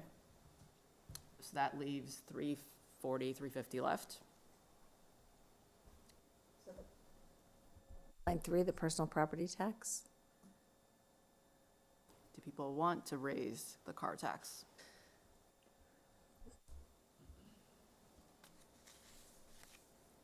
I think to Mr. Snyder's point, when we have more information, that would be something that would be a lever that we can use, but it's not necessary to use at this exact moment until we get that additional information that we need. Okay, I agree with that. Again, we really don't have a revenue problem this year. So, okay. So that one, we'll prepare it at $4.80 as opposed to $5, which was where it was at first reading. So it'll be $4.80 when you see it on Monday. Question with that. Mr. Shields? Is it 480 the highest it's ever been, or was it higher? It was 5. Yeah, it used to So be it had been 5, and he brought it down, and used cars prices went up. Yep. It went down to 420, or in the neighborhood of 420. Okay. That's sort of gone up a few steps. Got it. up to 480. Okay, so that leaves 350. And if we, or 360. As proposed by staff, it's 180 for general government operating and 180 for the schools operating. And the plan on the city side is to use the 180 to reduce our reliance on capital reserves for street maintenance. I do have one question. So I'm lost the amount. So does that mean that we're spending 700 on street paving or 880? Go back to that other tab, I guess. But the other tab had it like as a big piece, like it doesn't pull out the paving. In particular. According to the book, it's 700. Yeah, 700 is right. Even with that 180? Yeah, and I would, Okay. Andy, could you speak to that a little bit? Like, I think staff will, works out more granular budgets on street markings, on bridge repair, et cetera. And everything that's not spent for those other things goes to paving. This is somewhat notional, and so I want you to just be aware of that. Andy, please. So on the topic of maintenance of effort, like these are all the things we need to take care of. And so I think from a planning perspective, the staff starts out the year allocating certain amounts. I think what we're going through right now here in the spring is reconciling all of that, like Wyatt's saying, and paving's kind of the easy button, kind of, in the spring to kind of spend the money that we haven't been able to spend on some of those other things. So we would treat FY '27 in the same manner. Okay. And we can keep the council up to date on that. We also also, if there is underspending elsewhere in the DPW budget, come June, it all goes to paving. That's Okay. kind of the default place within the DPW department Okay. where underspending goes. Unless they're big numbers that, it merits some city council discussion, but the kind of small cats and dogs all end up in paving. Okay, thank you. Oh, sorry about that. Okay, so how do we feel about the weaning off by taking the 180 for the general government share to reduce our reliance on capital reserves this year by 180, and then next year when we get the latest paving data, we can decide how much more we want to plus that up and how. Sounds like a good plan. That's 2. I agree with that. I kind of feel if in the middle of the year, maybe this is something to talk about in the middle of the year, because if it looks like the roads need a little bit more, do we have the option of just saying, okay, we put 180 into capital reserves, we can always pull 50 out of capital reserves if we think we need a little bit more for paving? Is that something that could be done in the middle of the year if it looks that we need to? Yeah, I don't know that we're going to have the granular picture that you're looking for to make a mid-year decision on that. Well, it would probably be like the end of the calendar year, and then you're looking at the spring paving season. I don't know. Feels like something that could be tweaked, could be adjusted. Sure. I mean, I think we could spend, we could spend as much money, as we want to come up with on paving, right? Like, I Yeah. think it's, Because I feel we park it in capital reserves, if we parked it in paving, 180 is not going to probably get used until next spring anyway. Because you already have 700. It's not like an additional 180, it's a reduction of the 180, and the 180 is in the operating budget, so it's not like 180 to play with, it's, Right. we're swapping at money. 520 and 180 instead of 700. Well, I think the difference is that if we weren't putting it into reducing capital reserves, then it could be used, because that was the money from the higher forecast, correct? that's correct. I think, so, But so I it think pluses up yeah. the capital reserve balance by $180,000 every year. You don't do that, to either spend on some other project or you could redeploy it on paving. I think, Feels like it's spring paving money, so it's always later discussion. So I'm fine with it. I guess your point, that David, in the chart is that by fiscal year 31, there's no paving budget unless we start. there's no drawdown on capital Yeah, reserves that's what to I pay mean. for. We Right. need to start creating a paving budget somewhere else, because by fiscal year 31, there's, So I think the drawdown, and I think with what David's put together, makes it neutral. So like the paving budget stays whole, just how we pay for it shifts over time. I think what we've worried about is continuing to draw $800,000 out of capital reserves. Sooner or later, the merry-go-round stops, right? And then we have a bigger problem that isn't as easily solvable. And so by chunking this out a little bit at a time, it makes it more manageable. On the flip side, the money is there, right? And so like that's, I think, the debate that we've all got to have. Well, related to the capital discussion we had at the beginning, like this, with losing the $10 million payment, like this gives us more flexibility to take care of capital needs using reserves, because we're not using it anymore for operating. So like, I think the plan is reasonable until we get more data next year.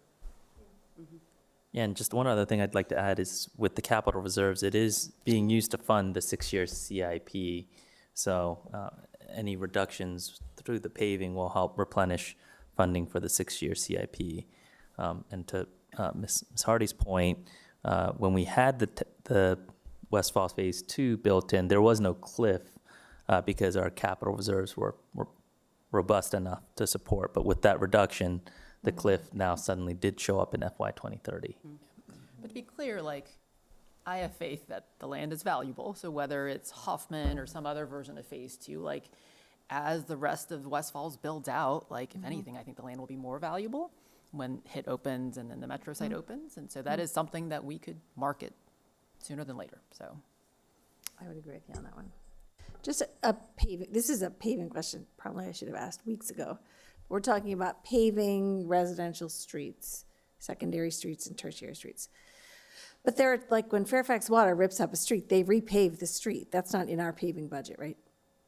And when the Broad and Washington get repaved with DOT money, that's not in our paving budget either, correct?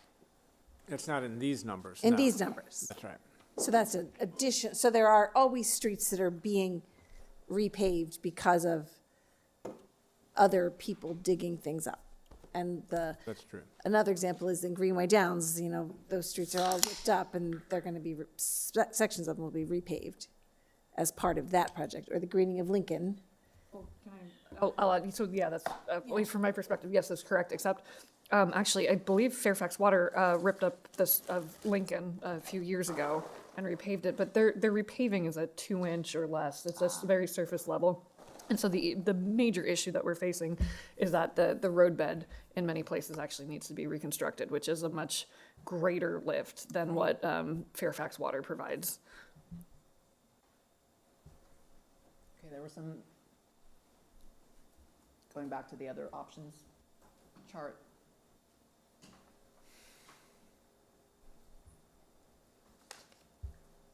The sheriff had presented his case for wanting an FTE and increasing compensation.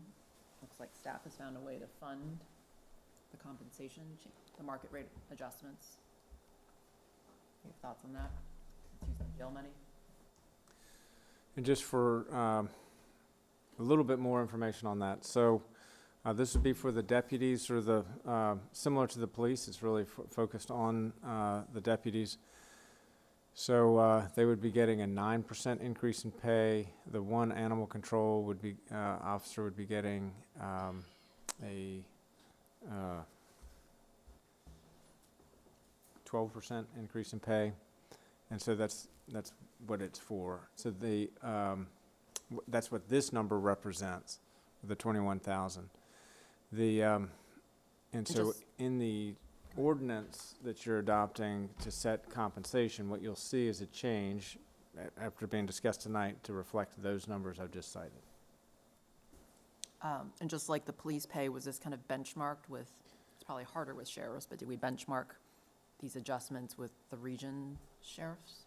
We did, and it is harder to do kind of the comparison that we did with the police, and we did it in a shorter period of time, but there was data to back up and justify the compensation that is in that 21,000. Yeah, I think I don't remember exactly if he gave us hard data, but I know he did make reference, I feel like, when he was presenting that, about that the surrounding jurisdictions are going up. So I would support definitely the 21. I think at this time, probably not another FTE, because I think just, we already had to, 7 positions are going to remain vacant, so I think we leave that. But I would support the 21K. I would also like to request from the sheriff that, because he has said that his department is shrinking, he doesn't have as many staff, could he provide some actual data next year as we're looking at the budget, so that we can understand fully what the consequences are of changing numbers of people using jails, and, the least crime we've had in decades, and also fewer volunteer sheriff deputies, and what does that mean? He gave us some anecdotes, which is good, but it would be great to have some data next year to be able to say, this is actually the impact, this is whatever that is. Agreed. Okay. Could we scroll down? If there's other markup items. I think we covered solar panel. I think the recommendation was wait till year end. Don't expect to fully get the tax credits. I think that was a quick summary. And we already talked a long time about school CIP.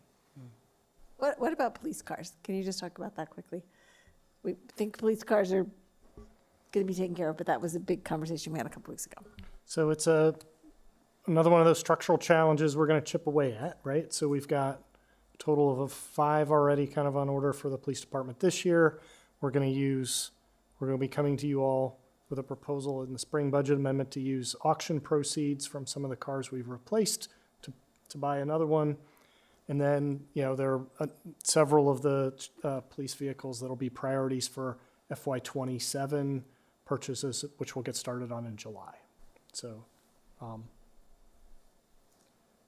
So we're at 6 total 6 total for this year. for this year.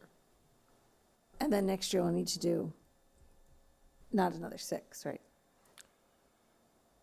So we have, We so do. on our kind of the fleet funding, we've historically had around 160,000 for the police department. Several years ago, we added 200,000 in the CIP for kind of the overall city fleet. And then this year, we've started coming to you to request redeployment of auction proceeds. So that's another way we're trying to grow the budget to keep up with it. The city's got 100 vehicles in its fleet. If they all last 10 years, back to our kind of maintenance of effort, you ought to be buying 10 vehicles a year, right? And we're not quite there. We've had some injects of one-time opportunities that have really helped. We're, I think, deploying 8 new vehicles for the Department of Public Works this year as a result of the Green Fleet Grant that Cindy helped us get a few years back. Those vehicles were older than some of the police vehicles that we're talking about more recently. And so, so it's not, it's not one of those things we're just going to be able to fix in one fell swoop, but I think, we're plugged in with the police chief. We understand his needs. Some of his immediate needs we'll get to here in the next kind of 3 months. Well, I appreciate the numbers that were in the Q&A. They were good, but they're also scary because if I look at this, there's 5 on order. It sounds like you were going to be able to do a 6th, and then it's basically saying the following year he needs 11 more.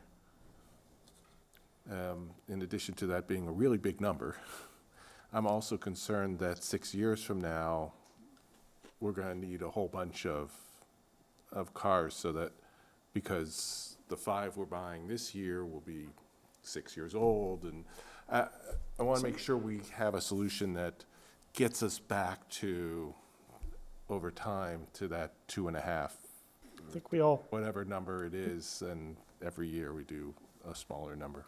I think we all agree that that's kind of what we want to work towards. Like there's 2 things. It's the kind of overall kind of 10 vehicles a year that the city ought to be buying. I think the other thing is when you look at what we've done historically, it's lumpy, right? We have some years where the city has bought, more vehicles through the end of year money and other reasons. And then we have some, particularly the years around COVID, we didn't buy hardly any.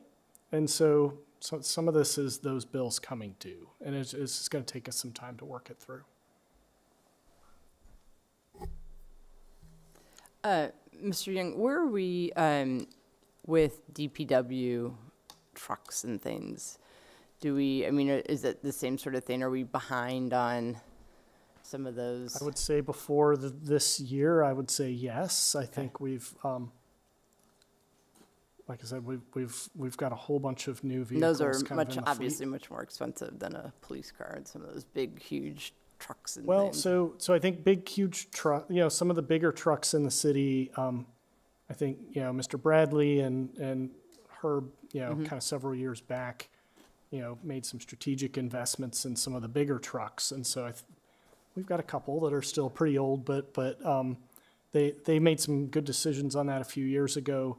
The vehicles that we've replaced more recently are more of your kind of get people around and kind of smaller work trucks. Okay. And so those actually cost less than police vehicles. Okay. So it's a mix. Yeah.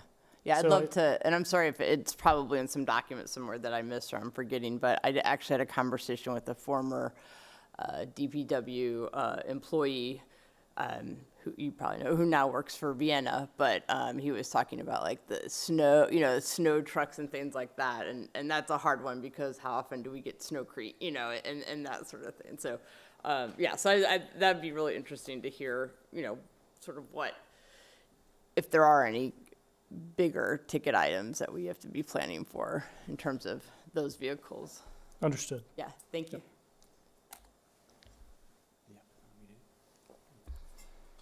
Okay. Is there anything else on your chart, David?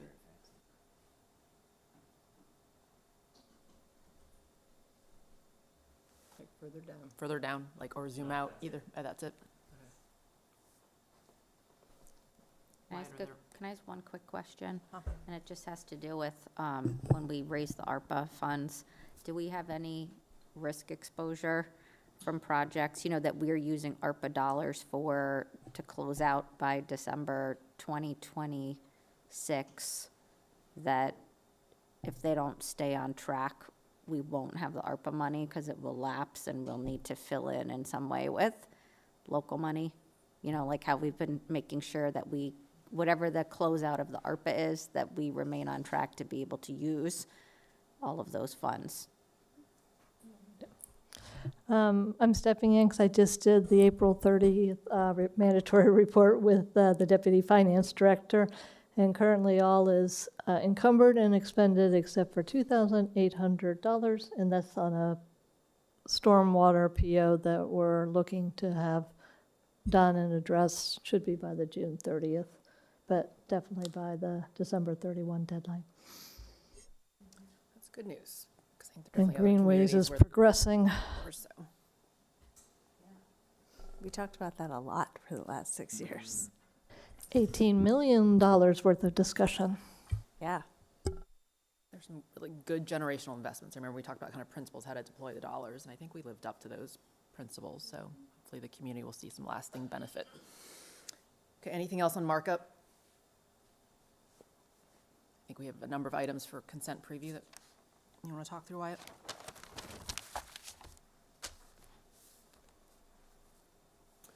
So I'll just go through them real quickly. The family services contract, that is an amendment to reflect the final bill from Fairfax County for family services this year.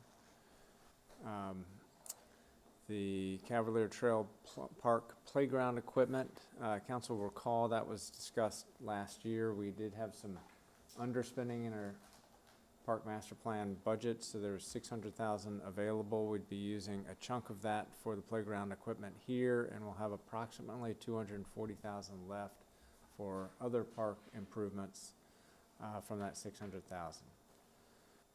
Two questions on that, Wyatt. Yeah. What is the install date for Cavalier Trail?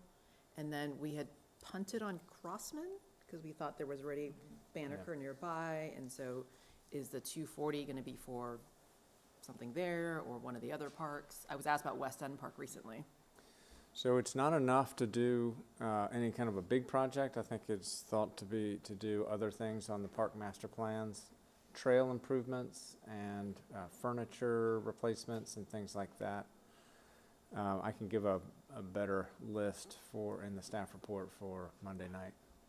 And maybe the staff report could include more, like a date on when we expect the playground equipment to be updated. I guess related to the community center, teen center, if we have underspending in that department, should we just use some of that, since it was appropriated for recreational uses, and improve the teen center? We might have that. Or It already is park master plan, so whether community center sort of falls under the scope of that CIP might be a technical question, but possibly. Council could repurpose it for that.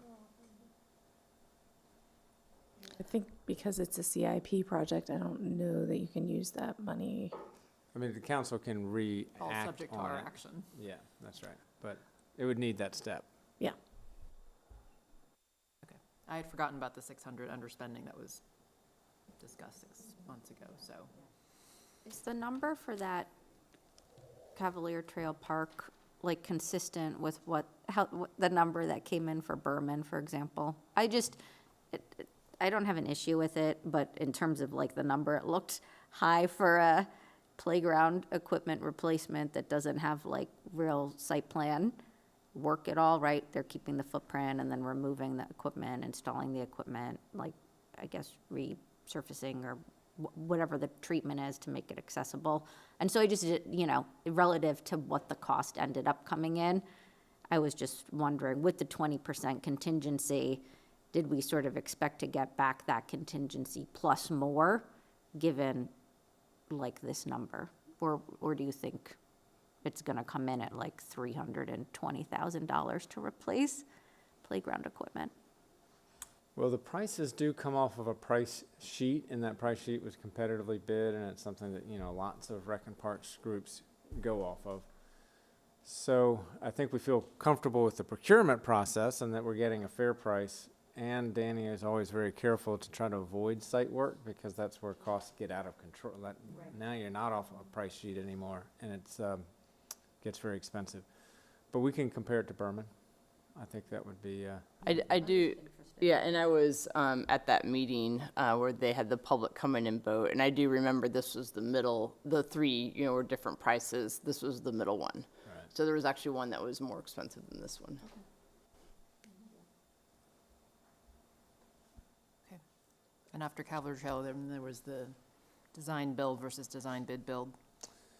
That's right, and so that is an authorization to pursue a design build process for the generator project, sort of the reconfiguration of our existing generator, so it serves. Really, we're trying to get it so it'll serve the whole building, and that generator has the capacity to do that, but it has to be engineered in a careful way and configured so that it can do that reliably and safely. I had a question. What projects have we, I guess we traditionally do design bid build, but have we had any projects that use design build? So the schools have built every school they own through design build, and the city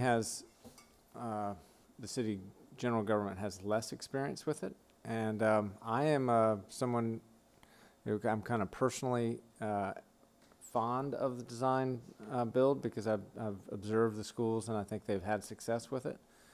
Whereas my observation about the city is that oftentimes we sort of go through iterations of design. It takes a really long time, and we end up not meeting our budgets on cost because it takes so long. So I've been an advocate for sort of moving us in the direction more of design build. This is a very technical and complex project, so it's good to have the contractor and the designer on the same page right from the beginning. So we think that will work well for this, and I'm hopeful that we'll gain more experience with it and do park projects and do other projects through it in the future. Okay. And how much will the emergency generator project itself cost?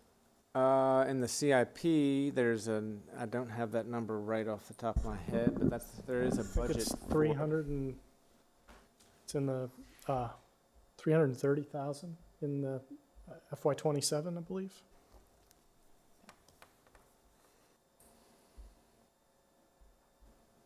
And so the cost is really pulling wires through the building so they connect back to the generator. It is not to buy a new generator. Well, we bought one for City Hall. That's right. So that generator is already bought. It's working. We're trying to get it configured so it serves this building in a better way.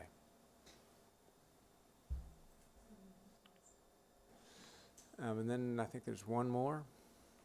EV charging. And so this is a great program where we've got HUD money that helped us buy the new vehicles that Andy was just mentioning. And so 3 additional charging stations here at City Hall and 2 out at the property yard.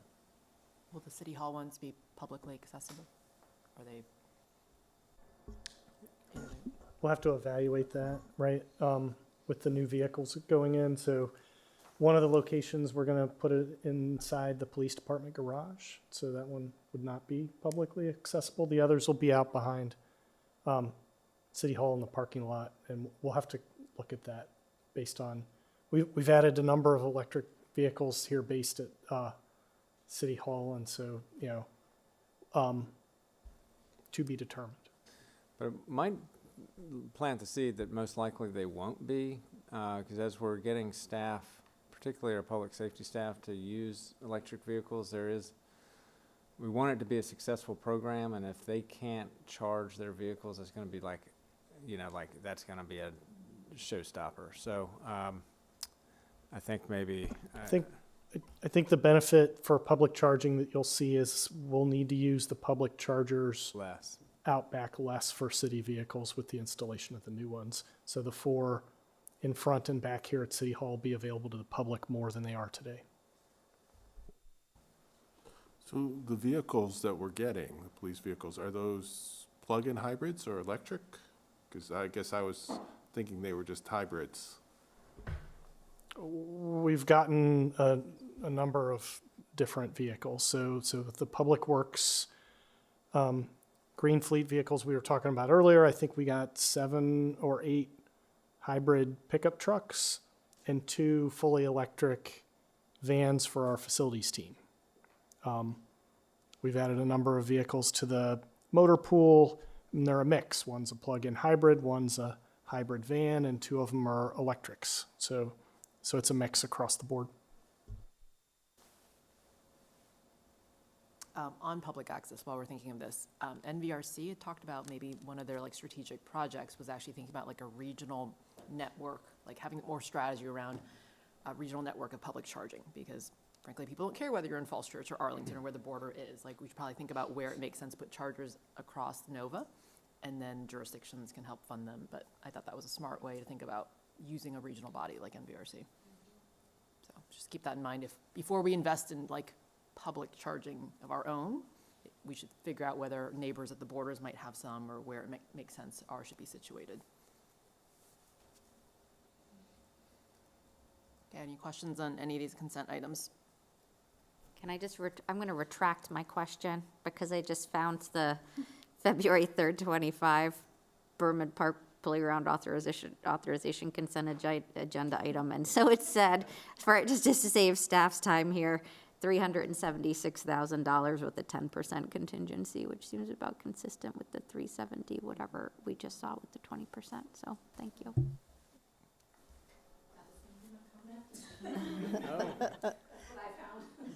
Okay. Can I just have a go back to the budget really fast? Because something just occurred to me. And that is that when we had to put the addition on Oak Street Elementary, which I think was 2011, there was a special grant that came, remember the Q-SCAB? And that helped pay for that. And it was sort of it came out of Richmond and it happened. But one of the things we've been talking about is the ability to do a 1% sales tax for schools. Is that possible? It is possible pending May 22nd governor action. Okay. So that is a possibility there for future Yeah, capital needs. It's for bonding and with the local referendum, and there were some possible changes for whether you could do it for how far back for existing debt and new debt. So we'll need to track it, but it's a possibility. Okay. And then with the solar on the community center, we didn't mention, of course, that is part of our Go Eat plan. And I think it's important to tie that to it. Is there a time when we're supposed to be getting an update on where we are? Do we get an annual Go Eat update in June, maybe? So the plan's to give a GoEap or an energy plan update Yeah. to the ESC in June. In And June, we'll provide okay. that material to council as well. Okay. And then another question, and this is not anywhere on the agenda. We have that lovely property on Sharrow that was just knocked down, and the grass is growing, but the bamboo is growing like crazy. Is there a plan to get rid of that bamboo?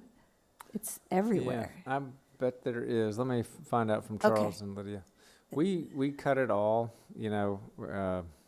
a while ago, but it I comes know. back. Yeah. Right. Spring, so it's the running bamboo, not the clumping kind, and so Yeah. that spreads, because I have that issue from the previous owners in my house. Right. It just spread. So, but it's really like we could feed the panda bears at the zoo at the rate we're going. And then back on the budget, did we decide then that we're going to split the 160 with the schools? We kind of skipped over that number. And What's the 160? The 360? I don't know, it's like line 2 of the 180. 180, sorry, the 180. We're going to split that, okay. All right, those are all my off-topic questions, thank you. Other things? Either on consent or budget or other just council items? Are we happy to call it a night, get to schedule? We do have office hours on Wednesday at 9, so we're, I'm only going to be there for a short period on Wednesday morning. I have another appointment I'm going to have to get to. you want to get to schedule or just call it a night? We're going to do schedule. Then you get 30 minutes back on Wednesday.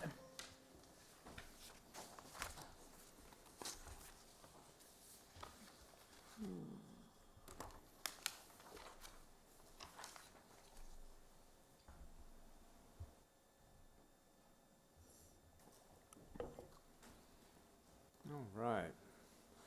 So, on May 11th, we'll have final action on all the items we were just discussing. We'll have the initiating resolutions for the Chess Bay ordinances, and then we'll have the 4 items on consent we just discussed. That's okay. Then post-budget on May 18th, Virginia Village scoping of code amendments and the RFP scope of work.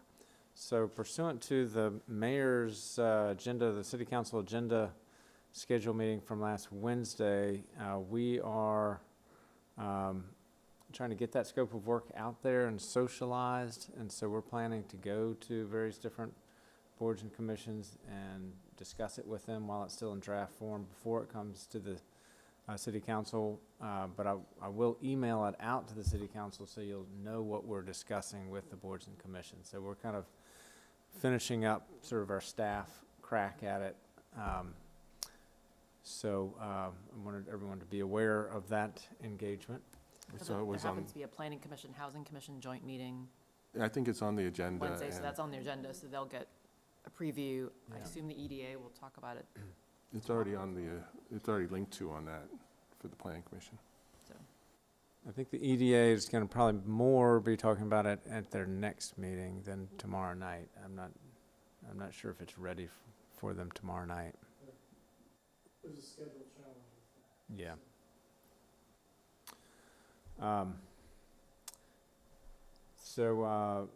But Virginia Village will be a big part of the May 18th work session. Urban design master plan scoping discussion. Budget amendment number 3, so that's the last budget amendment for the current fiscal year.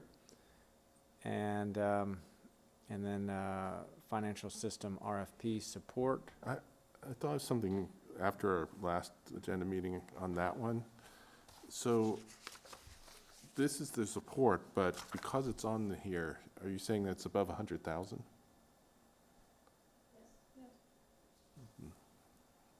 Which raises Yes. questions in my mind, just so you know. That's a big number. But we'll talk about it then. Okay. And then the Versa contract renewal. And then May 26th, CBC youth reps, quarterly CIP update, first reading on the budget amendment, urban design master plan initiating resolution, Virginia Village initiating resolutions, and Virginia Village, the RFP for the, sort of the big RFP for Virginia Village, authorization to release that RFP.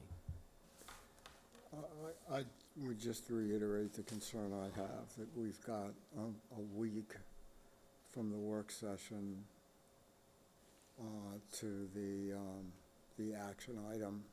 And I know, I'm glad to hear efforts will be made to get that scope of work out, but that's not a lot of opportunity for community discussion on a major project.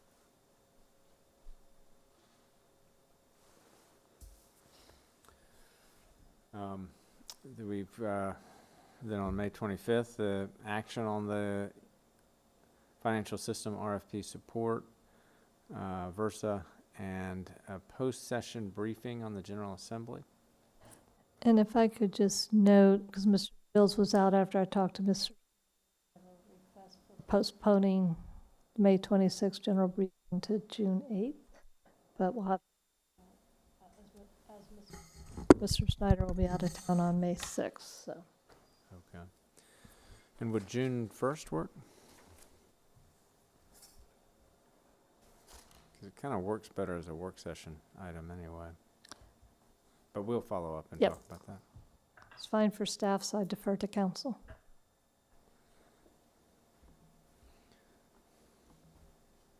All right, then that June 1st work session, COIA filing as a code update, a scoping discussion about BZA approval authority for parking and landscape modifications. We'll come back with actual code language for the updates to the Chest Bay regulation.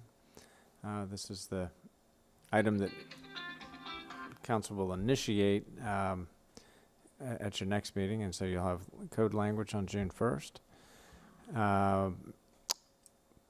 Fuel purchase, Army Corps of Engineer right-of-way license, and then potentially that General Assembly briefing at that work session. June 8th action meeting, Delegate Simon will be there for resolutions for employee services, service recognition. Final action on the budget amendment number 3, initiating resolution on BZA approval authority for parking and landscape mods. First reading on the Chest Bay update, code updates, and then the 3 consent items. Potentially General Assembly budget briefing at that meeting as well. So then June 15th, Virginia Village, looking at language for the comp plan, small area plans, and code updates. We'll discuss policy on contract approval by the City Council. And then a stormwater project contract authorization at Walden Court. June 22nd, the Virginia Village, let's see, so we have the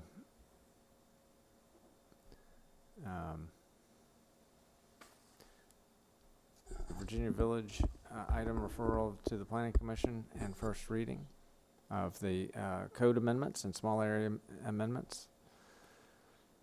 Contract approval ordinance, first reading. And then the Walden Court Stormwater Improvements Contract Authorization. So then at end of June, we have a 5th Monday, and then we have the 250th anniversary of our nation. So we possibly have 2 weeks of no council meetings there. I'll put a question mark behind the council. Is everyone okay with that? Missing the 1st and the 8th. Okay. Just real quick, I don't know how this works, but you mentioned the contract for the Walden Court stormwater. Looks like I'll be gone for the 15th, so not a problem, but we just need to figure out how, I don't know how it works, that I've recused myself from that, so we just gotta figure that out. Okay, we can talk offline about that. Yeah. Or maybe talk with the city attorney. 15th, I'm not there. Okay, well that's, Wait, can I just ask a timeline question? yeah. So we have the Virginia Village RFP going out late May, but we're not going to amend the area plans until June. That's right. And so the kind of the roadmap is to Yeah. have those two threads sort of weaving in and out with each other and informing each other. Okay. So there is, and I remember when we having done big RFPs, like for the high school, Mm-hmm. there's opportunity in that RFP while it's out to amend it and if there are changes that we feel need to be added. Yeah, you can make an addendum to your solicitation, Right. and so that is a possibility. Okay. Thanks. The so second reading on the Virginia Village Comp Plan, Small Area Plan, and Code updates on July 13th. as well as the Chess Bay ordinances, second reading and final consideration. The July 20th work session, we'll talk snow removal on commercial sidewalks. We'll have neighborhood traffic calming follow-up, and we'll talk about personal property tax relief. July 27th, if we're able to, we'll turn around personal property tax relief for first reading on the 27th. I think that 27th will get populated with some additional items. Then on the August, we'd be meeting on the 17th and the 24th. And so we would have actual language on BZA approval and parking and landscape modifications and C&I tax analysis and options at that August 17th work session. So there's a recess in there between July 27th and August 17th. That's what we decided to do. Is everyone okay with that? It's good to try new things. Yeah, sort of flipping the August schedule. And then on the 24th, quarterly CIP update, personal property tax relief ordinance, second reading.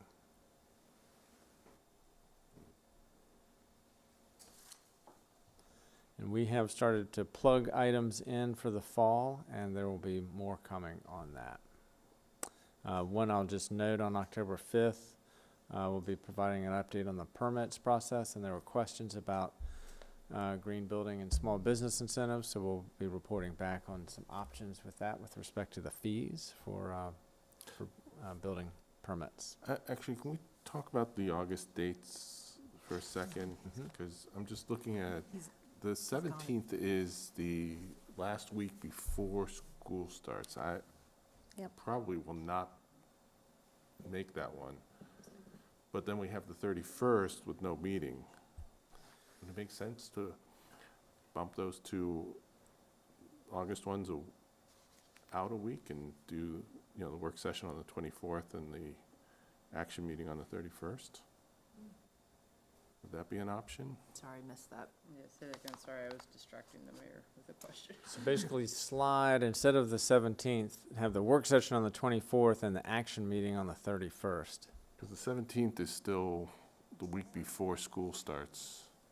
And I think we're looking at maybe probably still being away. People have any plans, or it's far enough out? Wyatt, you were out. Yeah, when we were drafting this, we kind of like, I can go either way. So this is whatever the council preference is. Also, isn't August 31st the last Monday before you fly off? We're going to make you work that fifth Monday. So that should be an item on there, whatever that last action meeting is. Wyatt, farewell. Don't worry, we'll Just put it on there. So we're saying 24th and 31st instead of the 17th and 24th. Yeah, that's fine. I'm just throwing that out there. Sounds like it's fine with us, unless Yeah. people have. Yeah. All right.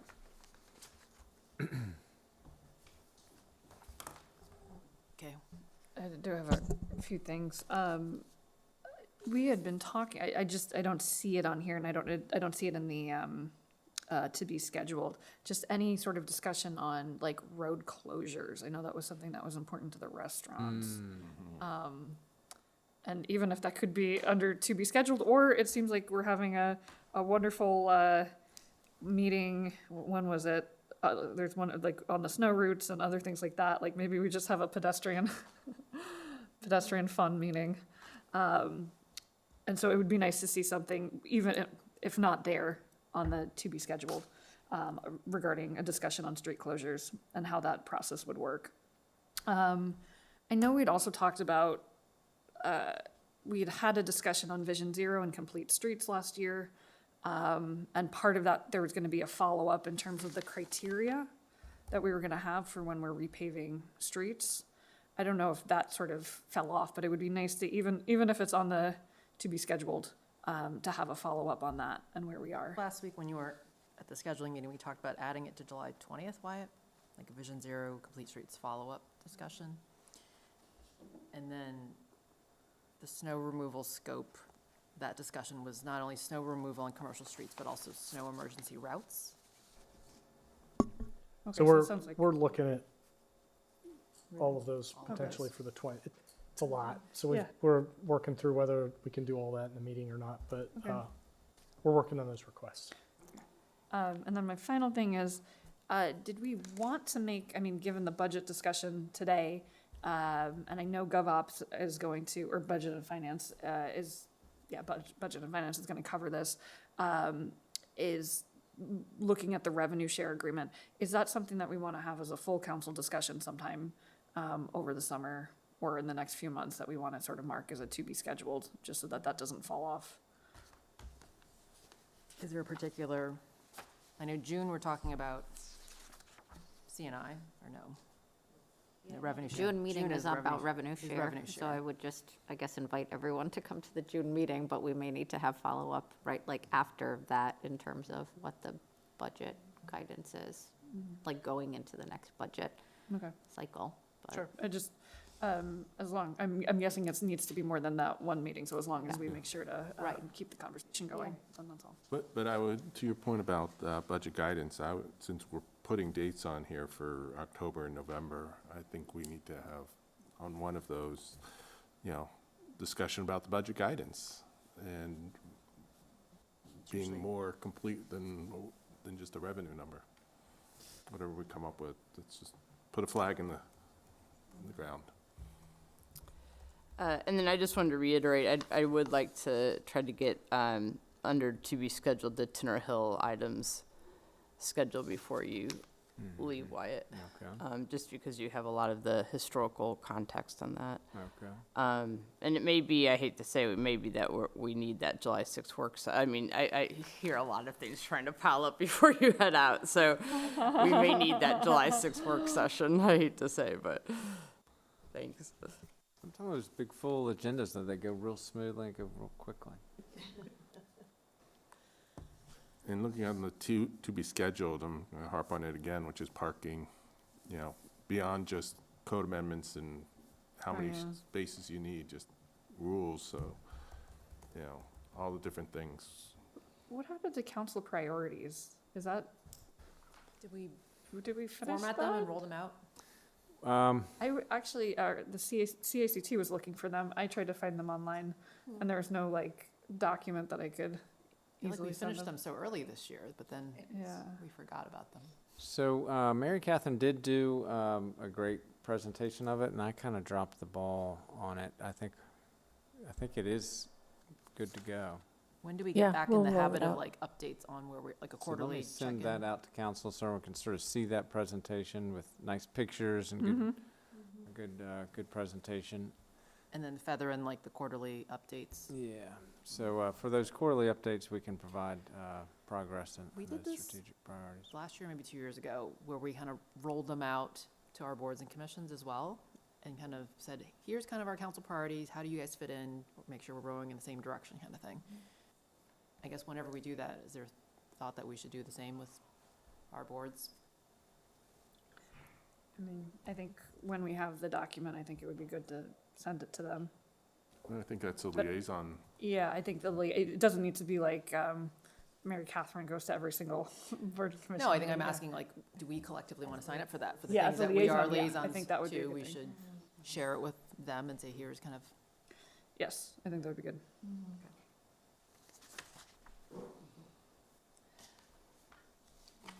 anything else? Okay, well, 10:03. I'm sorry. Almost. So we talked about a letter to the school board, or Wyatt speaking to Dr. Dade tomorrow, or tonight, or what's the plan to If we communicate did a letter, then we'd all that? have to review and approve the Yeah, letter. yeah, I know. I think if Wyatt talks to Terry tonight or sends him an email with Okay. kind of the talking points we Okay. discussed. Okay, that so might we're be not gonna, Easier? I don't know. Are you all comfortable with that? I think a letter might be difficult to get done by. I would agree, that's what I was thinking. Do we have to right now draft a letter at 10:04? Or- So I have, I did sneak a text out to Terry Dade, so he is aware. And I did note the request that it be for capital. He said that was noted, and I'll talk more with him tomorrow, but so he is aware of it. Yeah. Anything else? Okay, let's adjourn. All right, thank you, Night all. council. Thank you. Hope next week is just as short. Sheriff, you got here at the very end. Yes, I honestly was not aware I was required to attend. I'm really not up on the protocol apparently. You're required. I'm still here to answer any questions.